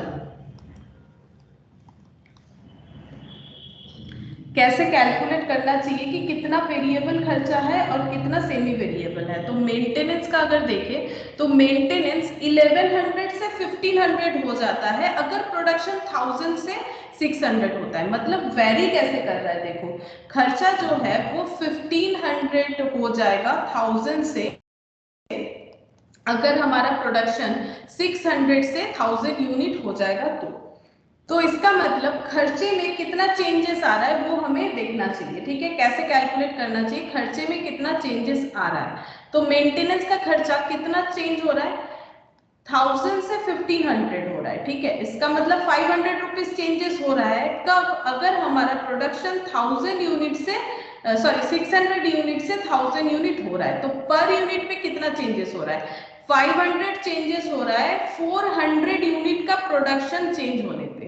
ये जो कंसेप्ट है, ये जो यहाँ पर कैलकुलेशन किए हैं, इसका मतलब यही होता है कि मेंटेनेंस का खर्चा 1000 से इंक्रीज होके 1500 हो जाएगा अगर प्रोडक्शन 600 से इंक्रीज होके 1000 होगा। तो इंक्रीमेंट खर्चे में कितना है, कितना यूनिट प्रोडक्शन के इंक्रीमेंट के ऊपर। तो खर्चा 500 रुपीज इंक्रीज करेगा अगर हमारा जो प्रोडक्शन है वो 400 यूनिट इंक्रीज करेगा। तो पर यूनिट कितना इंक्रीज है, बताओ पर यूनिट कितना इंक्रीज है, 1.25, 1.25, ठीक है। पर यूनिट 1.25 इंक्रीज है। अब इसमें हमें फिक्स्ड और वेरिएबल खर्चा को कैलकुलेट करना है। इसका मतलब फिक्स्ड खर्चा निकालेंगे, देखो फिक्स्ड एक्सपेंसेस, फिक्स्ड एक्सपेंसेस या फिर कॉस्ट लिख सकते हैं, फिक्स्ड कॉस्ट। तो देखो कोई भी एक यूनिट लेके दिखाते हैं, 1000 यूनिट, ठीक है। 1000 यूनिट इंटू 1.25 टोटल खर्चा कितना है, देखो टोटल खर्चा, ये जो टोटल खर्चा दिया हुआ है मैंने 1000 यूनिट लिया है और 1000 यूनिट में टोटल खर्चा था 1500। 1000 यूनिट में ये देखो दिख रहा है ना हमें, 1000 यूनिट में टोटल खर्चा है 1500। अब हम लोग ये तो कह सकते हैं ना कि 1500 में कुछ वेरिएबल पोर्शन है कुछ फिक्स पोर्शन है, तभी तो हम लोगों ने इसे सेमी वेरिएबल में लिया है। कुछ वेरिएबल पोर्शन है कुछ फिक्स पोर्शन है, तो हमें क्या करना पड़ेगा, माइनस कर देना पड़ेगा टोटल से या तो वेरिएबल को या तो फिक्स्ड को। बात को समझो, टोटल से अगर हम लोग वेरिएबल या फिक्स्ड को माइनस कर देंगे तो हमें ये वेरिएबल माइनस करेंगे तो फिक्स्ड मिल जाएगा, फिक्स्ड माइनस करेंगे तो वेरिएबल मिल जाएगा। तो कैसे निकालेंगे, देखो टोटल कॉस्ट माइनस, क्योंकि मैंने यहाँ पे फिक्स्ड कॉस्ट लिखा है, total cost minus variable cost, क्योंकि टोटल कॉस्ट मतलब फिक्स प्लस वेरिएबल, तो fix plus variable minus variable करेंगे तो फिक्स्ड ही मिलेगा, ठीक है। अच्छा, टोटल कॉस्ट हम कितना यूनिट लेके करना चाहते हैं, हम लोग कोई भी कर सकते हैं, 1600 कोई भी लेंगे सेम आंसर आएगा। हम 1000 लेके करके दिखाते हैं, फिर 600 भी दिखा देंगे। तो टोटल कॉस्ट 1000 यूनिट में कितना होता है, कॉस्ट लिखना है 1500। 1000 यूनिट प्रोडक्शन में टोटल कॉस्ट होता है 1500। अच्छा, वेरिएबल कॉस्ट कितना है, अगर 1000 रुपीज का खर्चा होता है तो प्रोडक्शन 1000 यूनिट का है, 1500 रुपीज का खर्चा होगा, सॉरी 1500 होगा ये। 1500 रुपीज का अगर टोटल कॉस्ट है तो प्रोडक्शन उसमें कितना होता है 1000 यूनिट। 1000 यूनिट में वेरिएबल कितना है, ये वाला पोर्शन वेरी कर रहा है ना, 500 यूनिट 500 रुपीज का खर्चा बढ़ जा रहा है। अगर हम लोग 400 यूनिट का प्रोडक्शन बढ़ाते हैं तो वेरी कितना कर रहा है 1.25, तो ये वेरिएबल हो गया। तो रुपीज 1500 माइनस ये कितना होगा 1250। 1250। हाँ, तो कितना आ रहा है, 250 का 250 आ रहा है, 250 आएगा माइनस करने से। 250 आ रहा है। अच्छा, ये सही आया है क्या, एक बार चेक कर लो। Yes ma'am. तो मेंटेनेंस 1500 डिवाइडेड बाय, अच्छा ये 1100 था क्या, मैंने गलत लिखा है, एक बार देख लेते हैं। हाँ, ये 1100 था, इसीलिए आंसर नहीं टैली किया। अच्छा, ये 1100 था, मैंने देखा नहीं। अच्छा, ये 1100, तब ये, हाँ तो कैलकुलेशन सही है, मैंने नहीं गलत लिखा। अच्छा, ये कितना हो गया 400, तो ये तो ₹1 हो जाएगा, ये ₹1 हो जाएगा, तब ₹1.00 कर देते हैं। अच्छा, ये ₹1 होने से इसमें चेंजेस आ जाएगा। अच्छा, ये ₹1 हो गया, तो 1000 होने से ये हो जाएगा 500, ये हो गया 500, ठीक है। ₹500 फिक्स्ड कॉस्ट आ गया। अब यही वाला चीज हम लोग 600 यूनिट वाला डेटा लेके भी कर सकते हैं। देखो 600 यूनिट में अगर हम लोग 600 यूनिट वाला डेटा ले तो वहां पर फिक्स्ड कॉस्ट कैसे कैलकुलेट कर सकते हैं, फिक्स्ड कॉस्ट। तो देखो टोटल कॉस्ट कितना है, अगर 600 यूनिट है 1100 होगा। हाँ, मैंने यहाँ पर ये इसको भी सही करना है, 1100 होगा।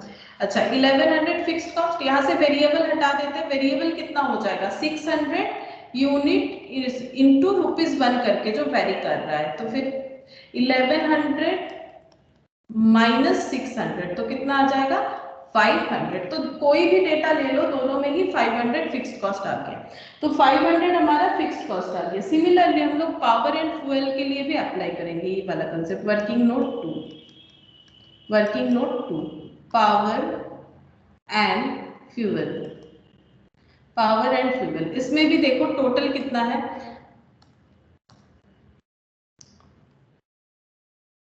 पावर एंड फ्यूल 1600 और 2000, मतलब 1600 का खर्चा इंक्रीज करके 2000 हो जा रहा है, तो फिर power and fuel equal to हो जाएगा 2000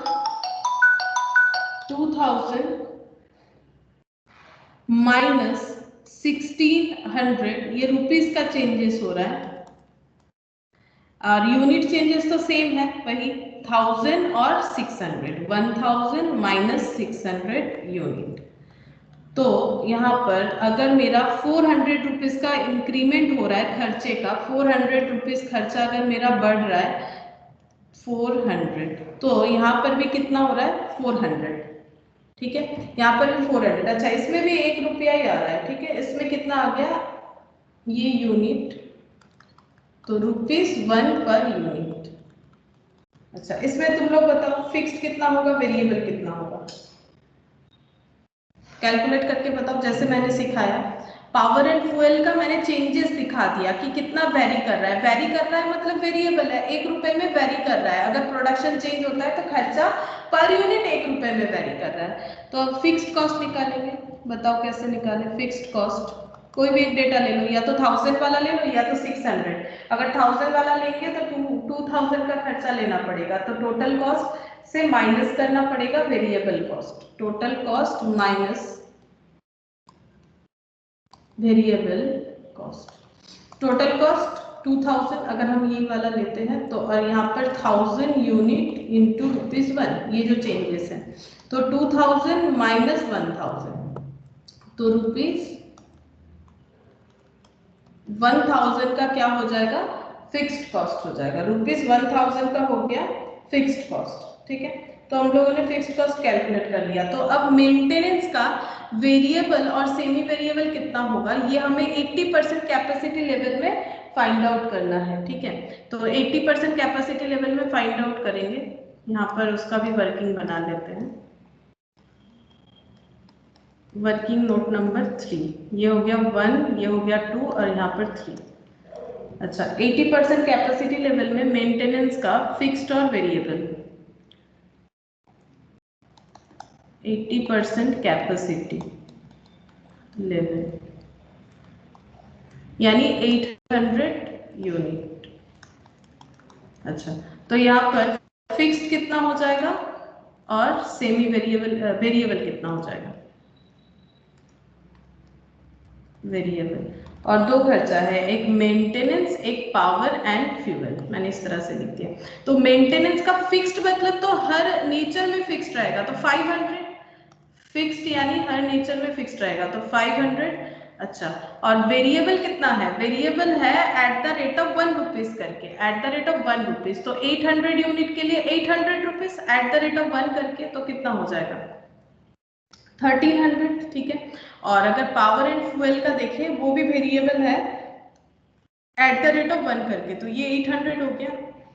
यहाँ पर एट द रेट ऑफ 1 लिख देते हैं, जो वेरिएबल वाला पोर्शन है समझने के लिए, ठीक है। वेरिएबल वाला portion eight the rate of 1 variable, और फिक्स जो है वो तो हमें दिख ही रहा है 500, और यहाँ पर 1000, यहाँ पर 1000 तो 1800, ठीक है। तो सेमी वेरिएबल खर्चा इस तरह से कैलकुलेट हो गया, 1300 और 1800 सेमी वेरिएबल। मेंटेनेंस का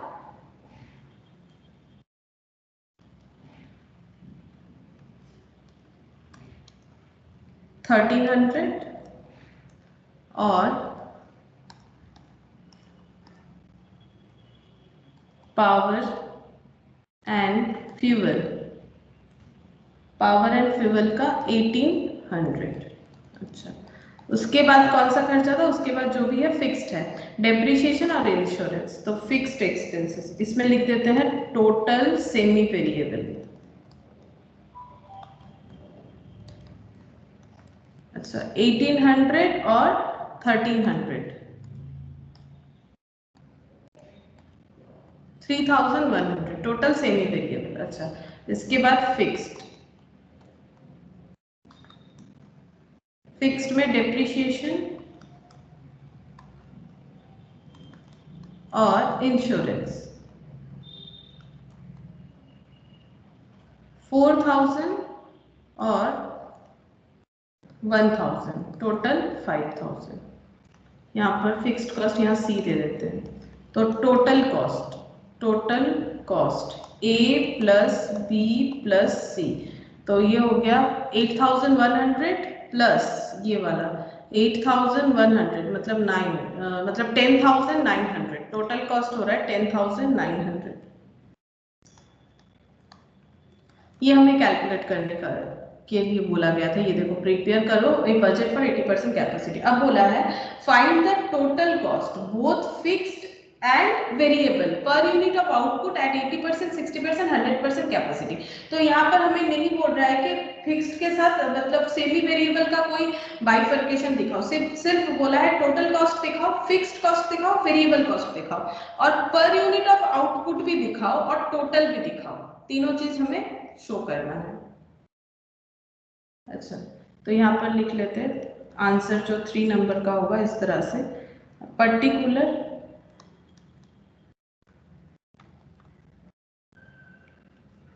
60%, 80% और 100%।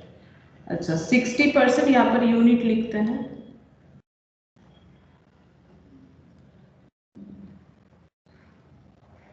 60% मतलब 600 यूनिट, ये 800 यूनिट और ये 1000 यूनिट। अब हमें यूनिट जो है total as well as per unit दोनों चीज ही बोला गया है। तो यहाँ पर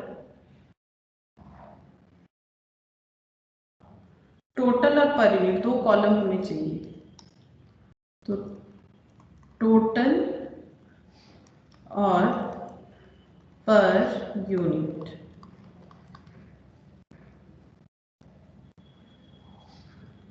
तो यहाँ पर भी सिमिलरली टोटल और पर यूनिट, टोटल और पर यूनिट, यहाँ पर भी टोटल पर यूनिट।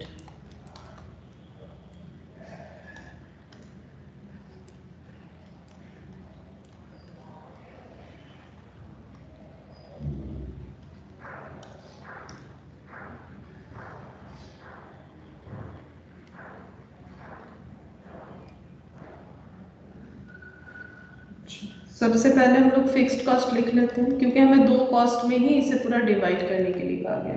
तो फिक्स्ड कॉस्ट में क्या क्या आ जाएगा? फिक्स्ड कॉस्ट में एक तो डेप्रिसिएशन आ रहा है, एक इंश्योरेंस आ रहा है। ये पहले लिख लेते हैं, depreciation and insurance. Depreciation, insurance. अच्छा डेप्रिसिएशन का टोटल कितना है? 4000। तो 4000 सब में 4000 होगा, ठीक है, इसमें इतना सोचना ही नहीं है हमें। तो टोटल में पहले लिखते हैं 4000, 4000 और 4000। अच्छा और इंश्योरेंस जो है वो है 1000 करके, 1000, 1000 एंड 1000। पर यूनिट भी कैलकुलेट करने बोला है। तो 4000 डिवाइडेड बाय 600 कितना होगा? अच्छा एक मिनट देख लेते हैं, क्या अलग अलग कैलकुलेट करने बोला? Find the total cost both fixed and variable per unit of output. अच्छा हर आउटपुट के ऊपर पर यूनिट कैलकुलेशन करने बोला है, ठीक है। तो यहाँ पर बताओ कितना हो रहा है। अच्छा यहाँ पर मेंटेनेंस भी लिख ले, इसका फिक्स्ड पोर्शन, क्योंकि हमें सिर्फ फिक्स्ड और वेरिएबल दिखाने बोला है। तो मेंटेनेंस का फिक्स्ड और पावर फ्यूल का फिक्स्ड, ये भी हम लोग यहीं पर लिख लेंगे, क्योंकि हमें सेमी वेरिएबल नहीं दिखाने बोला है। जैसे कि मैंने कहा था पिछले क्वेश्चन में कि ऐसे भी प्रेजेंटेशन हो सकता है, ऐसे भी हम लोग कर सकते हैं।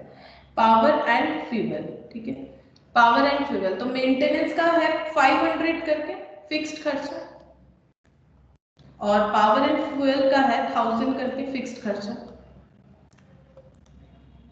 अच्छा अब ये टोटल सब में इक्वल होना चाहिए। तो 4000, 1000, 5000 एंड 6500। यहाँ पर भी हो गया 6500, यहाँ पर भी हो गया 6500। अब पर यूनिट भी निकालेंगे इसके साथ। तो पर यूनिट निकालो, कितना होगा? 6500 डिवाइडेड बाय 600। हम और अलग से नहीं निकाले, तुम लोग चाहो तो ये सबका अलग अलग निकाल सकते हो। हम एक बार टोटल में ही बता दे रहे, अलग अलग और नहीं दिखा रहे। 6500 डिवाइडेड बाय 600, 6500 डिवाइडेड बाय 600, देखो कितना होता है 10.83। 10.83 हो गया पर यूनिट वाला। अच्छा 6500 डिवाइडेड बाय 800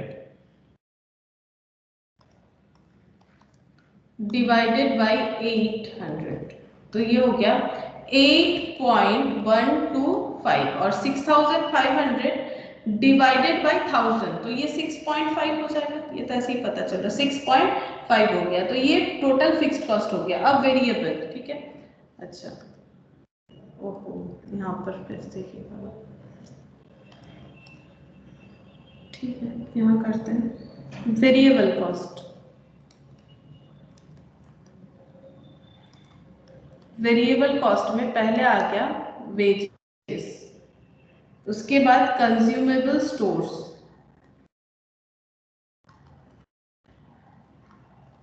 अच्छा उसके बाद maintenance,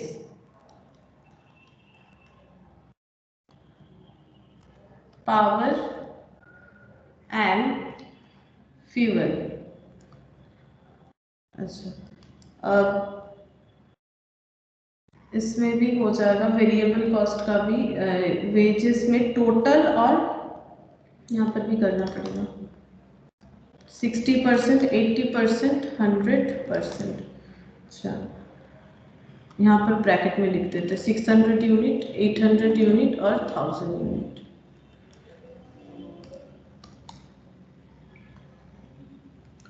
total per unit, total per unit,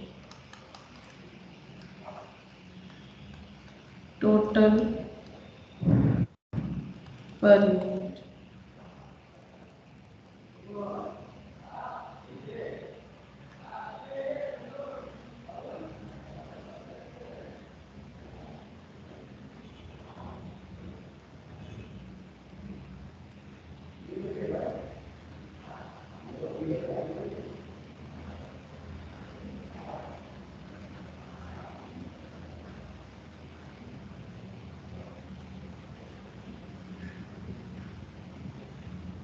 अच्छा, वेरिएबल कॉस्ट वेजेस कितना करके था, ₹2 करके था, तो ₹2 करके अगर होगा तो ₹2 इंटू 600 तो कितना हो जाएगा, ₹2 इंटू 600 तो ये हो जाएगा 1200 टोटल में। ये तो पता है हमें कितना करके, @2 करके, यहाँ पर अलग अलग दिखा दे, ठीक है। कंज्यूमेबल स्टोर है @1.5, ये है @1, ये है @1, ठीक है। तो इसका टोटल कैलकुलेट कर लीजिए। अच्छा, ये 1.5 इंटू 600 तो ये कितना हो जाएगा 900, ये 900 हो जाएगा। ये ₹1 करके 600 और यहाँ पर भी 600 तो ये हो गया 600, 600, 1200, 1200, 2400, 2400 और 900 मतलब 3400, 3300, 3300। अच्छा, 2 3 4 5 5.5 टोटल में निकाल दिया। ऐसे ही हम बोल रहे थे, तुम लोग चाहो तो फिक्स्ड का भी कर सकते हो इस तरह से। अच्छा, यहाँ पर वेजेस ₹2 करके 2 इंटू, क्योंकि यहाँ पर भी 2 होगा, 2 1.511 क्योंकि वेरिएबल है। देखो यही सारा चीज हम लोग अगर ध्यान में रखेंगे करते वक्त तो फिर हमें गलती नहीं होगा हमसे। देखो यहाँ पर फिक्स्ड हो रहा है ना पर यूनिट, देखो हर जगह फिक्स्ड हो रहा है, लेकिन टोटल में चेंज हो जाएगा 800 तो 1600 ये हो गया, कितना हो जाएगा, ये 800, ये 800 और ये कितना हो जाएगा 1200 शायद, हाँ 1200 तो ये हो गया 800, 800, 1600, 1600, 3200, 3200 और ये हो गया 4500, नहीं 4400 हो रहा है, 3200 था और 1200, 4400। अच्छा, यहाँ पर 2 1.5 1 और 1 यहाँ पर 5.5। अच्छा, तो यहाँ पर तो वैसे देखो टोटल ऐसे भी हम लोग देख सकते हैं 1000 इंटू 5.5, यहाँ पर टोटल होना चाहिए 5500, देख लेते हैं। यहाँ पर 2000, अच्छा यहाँ पर 1500, यहाँ पर 1000 और 1000, 1000, 1000, 2000 एंड 2000, 4000 और 1000, 5500 तो ये हो गया टोटल वेरिएबल। बस इतना ही पूछा था, टोटल वेरिएबल, सारा खर्चा अलग दिखाने बोला था, फिक्स्ड और वेरिएबल बोल के दिखाने बोला था, तो टोटल वेरिएबल कॉस्ट ये इसके बाद ही होना चाहिए था, बट मैंने यहाँ पर पेज छोड़ा नहीं इसीलिए गलती हो गया यहाँ पर फिर से। तो इस तरह से हम लोग सेमी वेरिएबल, यहाँ पर मेन हमें क्या सीखना है कि एमसीक्यू में कैसे आ सकता है। देखो कौन सा वेरिएबल खर्चा है, कौन सा फिक्स्ड है, कितना वेरिएबल है, कितना फिक्स्ड है। अब मान लो कोई भी एक क्वेश्चन ऐसे पूछ सकता है कि 80% कैपेसिटी लेवल में पावर फ्यूल का टोटल फिक्स्ड बताओ या फिर एक्सपेंसेस, तो फिर इस तरह से हमें पूरा चीज पता होना चाहिए तभी हम लोग कर पाएंगे, ठीक है। अच्छा, नेक्स्ट देखते हैं कौन सा क्वेश्चन कर सकते हैं हम लोग।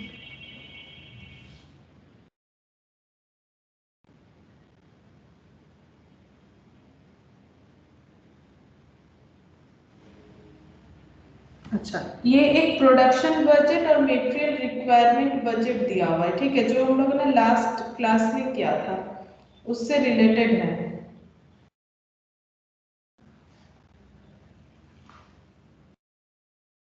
इलस्ट्रेशन 13, इलस्ट्रेशन 12, ये वाला तो क्या हो रहा है, इलस्ट्रेशन 13 देखो। X chemical limited manufacture 2 product AB and CD by making the raw material in the proportion shown। ठीक है, जैसे प्रोपोर्शन क्या है दो प्रोडक्ट का, प्रोडक्ट AB और प्रोडक्ट CD। AB में A है 80% और B है 20% और CD में C है 50%, D है 50%। ठीक है, जैसे CD में AB नहीं दिया गया है और AB में CD नहीं है। अच्छा, the finished weight of the product AB and CD are equal in the weight of in gradients। ठीक है, अच्छा, finished weight of product AB and CD are equal in weight of ingredients होगा। ठीक है, वो ingredients होगा, जो ingredients होता है ना उस मतलब जो भी ABCD जो ingredients है।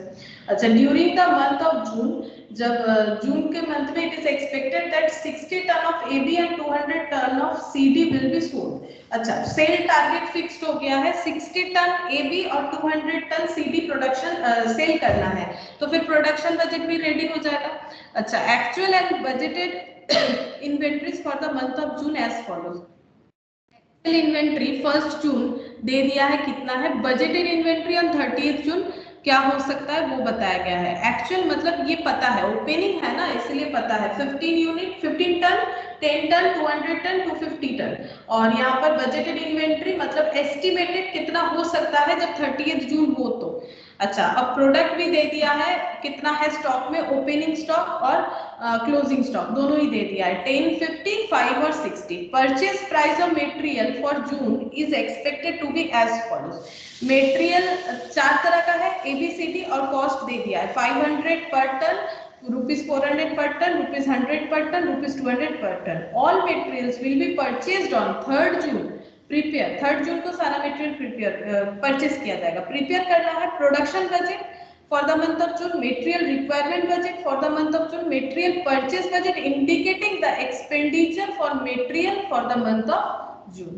ठीक है, तो ये जितना भी यहाँ पर बजट प्रिपेयर करने बोला ये हम लोगों ने लास्ट क्लास में ये सारा बजट किया है, तो इसके बेसिस पे हमें करना पड़ेगा।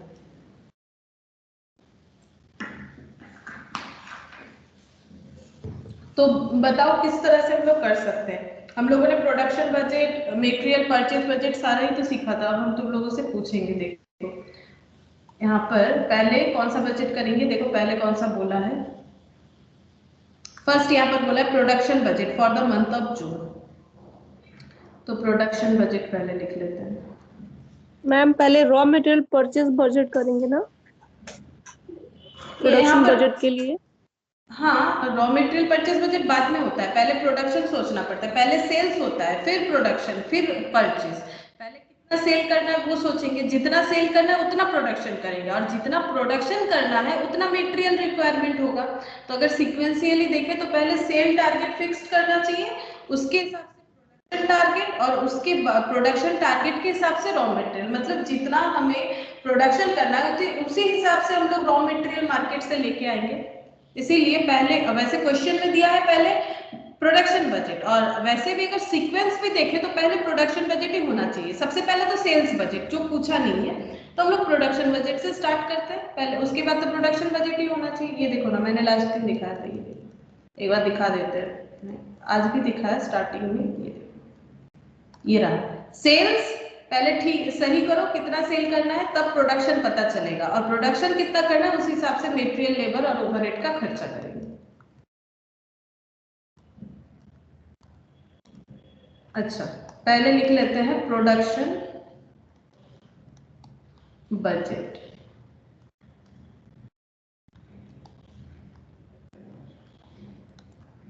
अच्छा बताओ, प्रोडक्शन कौन कौन सा मतलब है, प्रोडक्शन क्या क्या करना है हमें, कौन कौन सा प्रोडक्ट है जिसे हम लोग प्रोडक्शन करना चाहते हैं।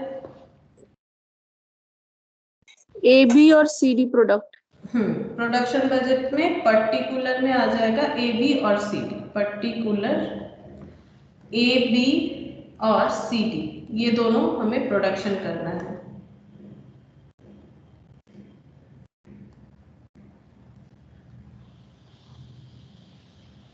अच्छा, प्रोडक्शन बजट कैसे रेडी कर सकते हैं हम लोग, कितना प्रोडक्शन करना है ये कैसे रेडी कर सकते हैं हम लोग, बताओ प्रोडक्शन बजट कैसे डिसाइड करें कितना प्रोडक्शन करना है। कंसेप्ट मैंने बताया था, किस तरह से हम लोग डिसाइड जितना करेंगे सेल करेंगे उतने प्रोडक्शन करेंगे। हाँ, तो सबसे पहले लिखना पड़ेगा एस्टिमेटेड सेल्स, या फिर सिर्फ सेल्स भी लिख सकते हैं, एक बार सेल्स ब्रैकेट में लिख दो एस्टिमेटेड।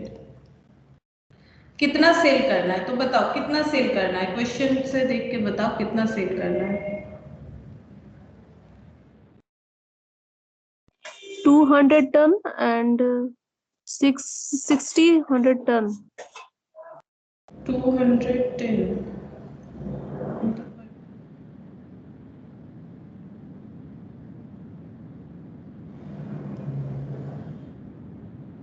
सेल्स दिया हुआ रॉ मटेरियल, ये 80% 20% फिनिश्ड वेट और अच्छा ये दिया हुआ है 60।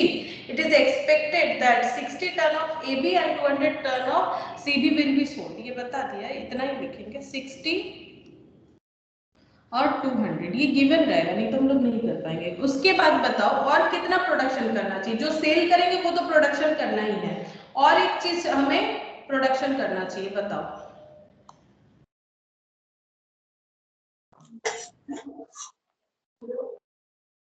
बताओ, लास्ट टाइम तो मैंने सारा एक्सप्लेन किया था। सैंपल वगैरह, हाँ, जितना क्लोजिंग स्टॉक में रखना है एज ए सैंपल। अब सैंपल के लिए रखो या फिर किसी भी रिजल्ट से रखो, जितना क्लोजिंग स्टॉक में रखना चाहते हैं उतना भी हमें प्रोडक्शन करना पड़ेगा। तो क्लोजिंग स्टॉक में कितना रखना है, क्लोजिंग स्टॉक ऑफ एबी और सीडी बताओ। ये है 1 जून, ये है 30 जून, बताओ क्लोजिंग स्टॉक कौन सा है। ये 20 AB। ये तो रॉ मटेरियल है, प्रोडक्ट का हम लोग देख रहे हैं ना, प्रोडक्ट का इस तरह से रीड करना पड़ेगा। ये तो प्रोडक्ट का डेटा है। 5 and हाँ 5 and 60। हाँ 5 and 60, 5 यूनिट और 60 यूनिट, ये टोटल हमें प्रोडक्शन कर लेना चाहिए 65 और 260। लेकिन अगर हमारे पास पहले से अवेलेबल है तो उसे हटा देंगे, लेस ओपनिंग स्टॉक, जिसका एस्टिमेशन नहीं होता है, जो हमें मतलब पक्का पक्की पता रहता है, एस्टिमेट भी हो सकता है अगर काउंट नहीं किया हुआ है। तो ओपनिंग स्टॉक कितना है बताओ। 10 and 50। 10 and 50, तो 10 and 50, तो ये हो गया 55 और ये हो गया 210। ये हो गया हमारा प्रोडक्शन, कितना करना है, ये प्रोडक्शन, तो बन गया प्रोडक्शन बजट। अच्छा, उसके बाद मेटेरियल रिक्वायरमेंट बजट, क्वेश्चन में भी वही बोला है, प्रोडक्शन पता चल गया, उस हिसाब से मेटेरियल खरीदना चाहिए। Material requirement budget for June, material requirement budget.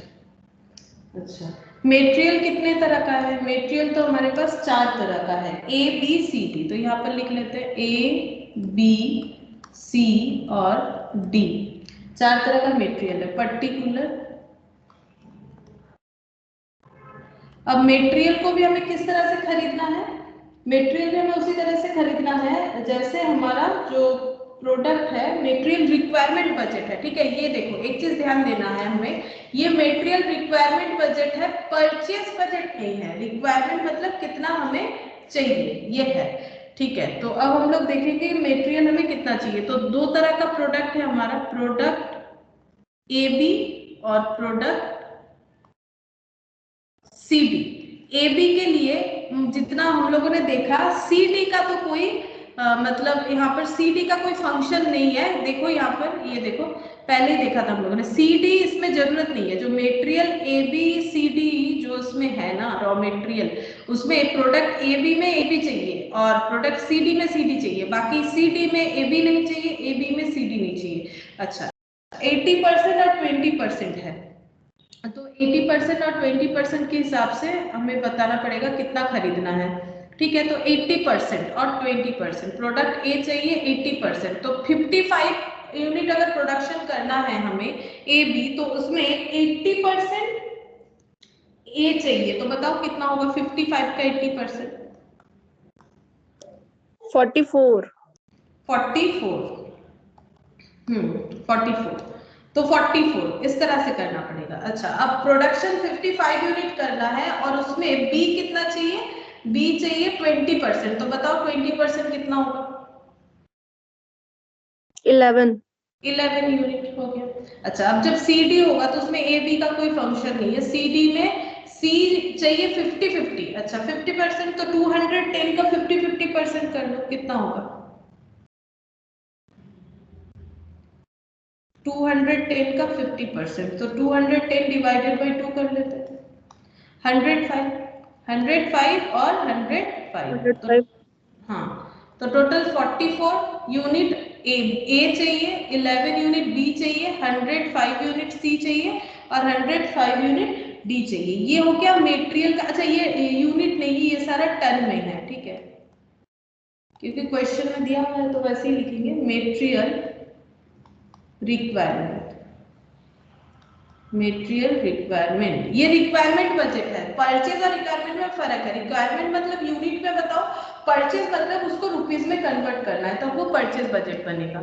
अच्छा नेक्स्ट वही बोला है। अच्छा ये खत्म हो गया, स्लाइड इसमें कंप्लीट हो गया। अच्छा यहाँ पर देखो, नेक्स्ट जो है मेटेरियल परचेज बजट।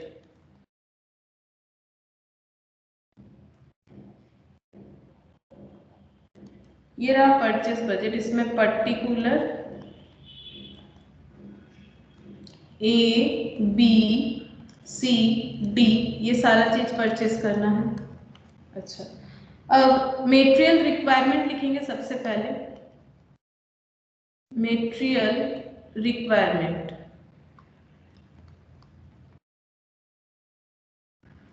ए कितना यूनिट चाहिए अभी हम लोगों ने कैलकुलेट किया, 44 11 105 105, 44 11 105 और 105 ये टन में है, ये टन में है, ठीक है। अच्छा इतना चाहिए, ठीक है, और कितना खरीदना पड़ेगा, हम लोग परचेज बजट देख रहे हैं, हमारा रिक्वायरमेंट अकॉर्डिंग टू प्रोडक्शन इतना है, लेकिन हमें कुछ सेफ्टी के लिए भी तो रखना चाहिए क्लोजिंग स्टॉक में, तो उतना भी हम लोग खरीद लेंगे जो हमारा क्लोजिंग स्टॉक में रह जाए। तो क्लोजिंग स्टॉक, अब क्लोजिंग स्टॉक में कितना रहेगा ये देखो हम दिखाते हैं, तुम लोग बताओ मुझे कितना होगा क्लोजिंग स्टॉक में, कितना रहेगा। ये फर्स्ट जो जैसे मैंने बताया था, ये 38 जो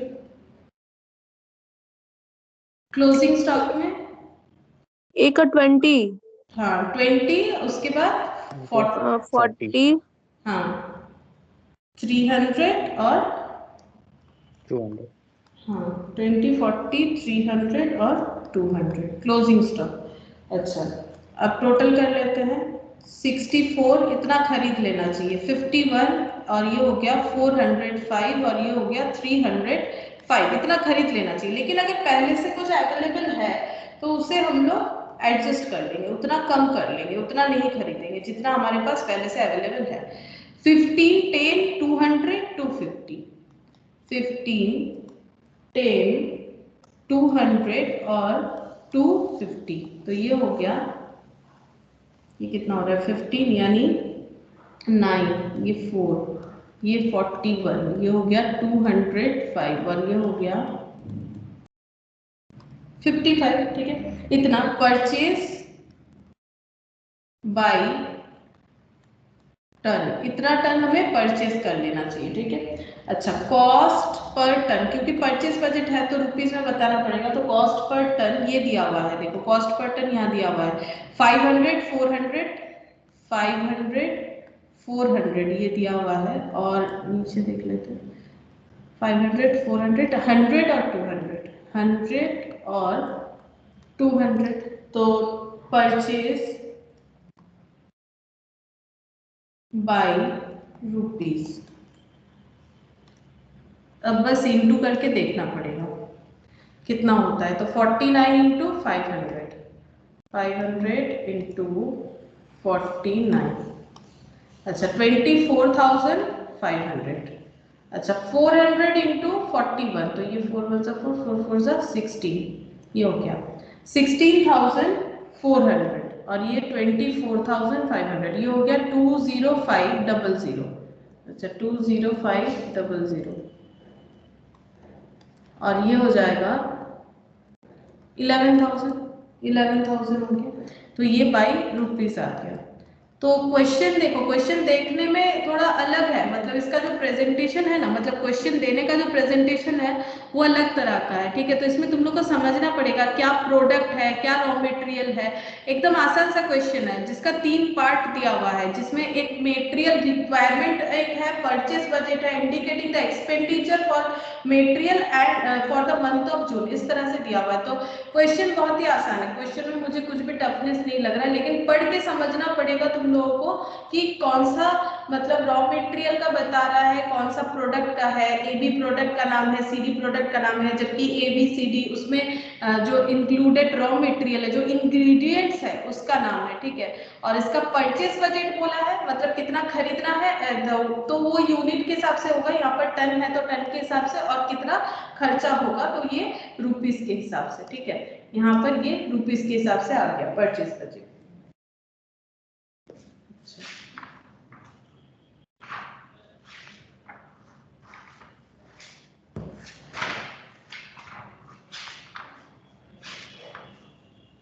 सेल्स बजट का तो मैंने लिख पाया, प्रोडक्शन बजट भी लिखवा दिया। अच्छा, रॉ मटेरियल परचेस बजट भी मैंने लिखवाया है। अच्छा, अब एक बार वेजेस बजट लिखवा देते हैं, मैन पावर बजट। इसका जस्ट थ्योरी लिखवाएंगे और कुछ नहीं, इसका हम लोग नेक्स्ट दिन करेंगे। तो वेजेस बजट या फिर इसे बोला जाता है labour cost budget, labour cost budget या फिर मैन पावर बजट।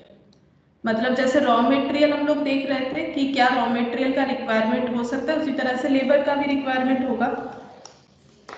फर्स्ट लिखो, this budget represent the wage cost to be spent during budgeted period।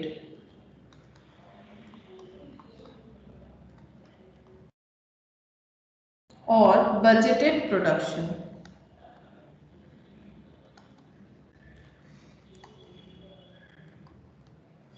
यानी जो बजट के हिसाब से, एस्टिमेशन के हिसाब से हमारा प्रोडक्शन चल रहा है, ऑन दैट मोमेंट हम लोग लेबर को जो भी मतलब जो लेबर के रिगार्डिंग जो भी कॉस्ट हमारा चला जाता है, जो स्पेंड होता है कॉस्ट, उसी को हम लोग बोलेंगे मैन पावर बजट या फिर labour cost budget.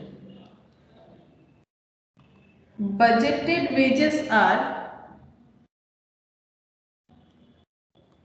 required to be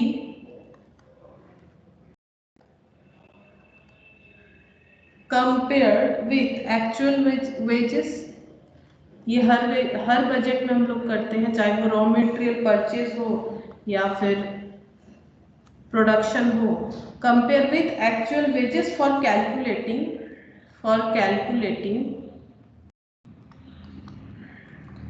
direct labour rate variance, direct labour efficiency variance. इसका मतलब क्या है, देखो कि हम लोग जब कंपेयर करेंगे तो हमें कुछ ना कुछ डिफरेंस मिलेगा एक्चुअल और बजटेड में। अब ये क्यों हो सकता है?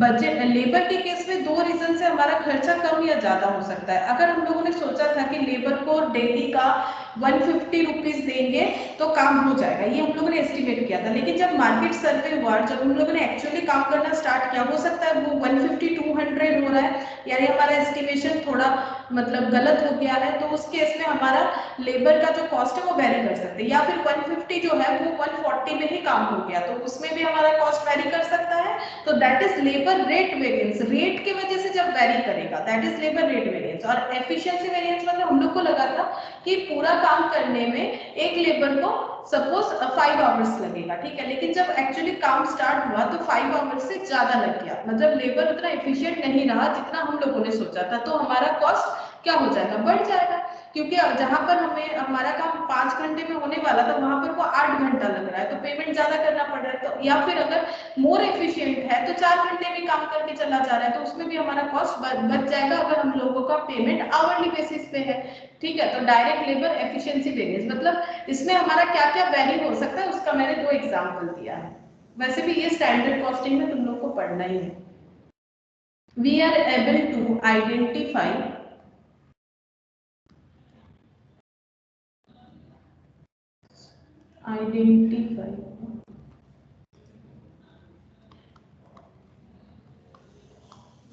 the reasons for increase or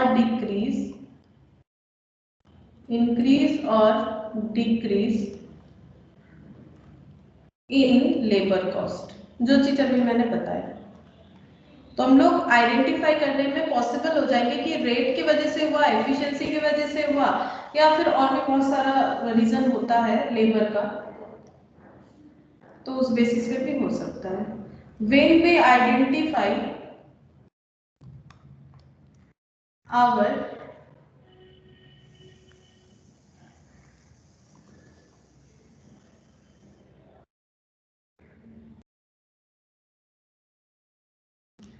ये आवर हटा दो। When we identify we have to take future corrective action.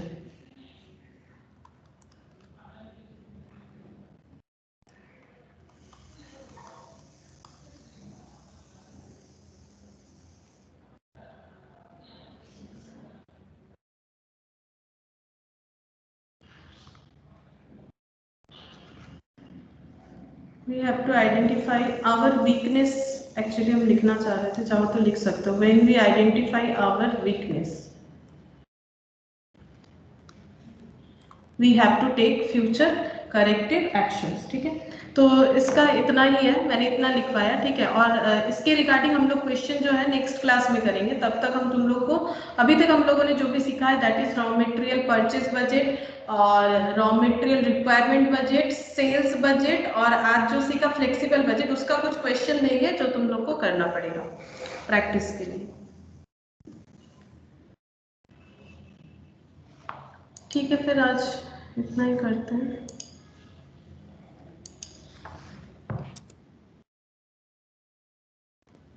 Ma'am homework हम सेंड करेंगे। ठीक है, ये जो पीडीएफ था ना, ये जहां से करवा रहे थे इसी को सेंड करेंगे। Okay ma'am. अच्छा, bye ma'am. Bye. Bye ma'am. Bye. अच्छा रोशनी।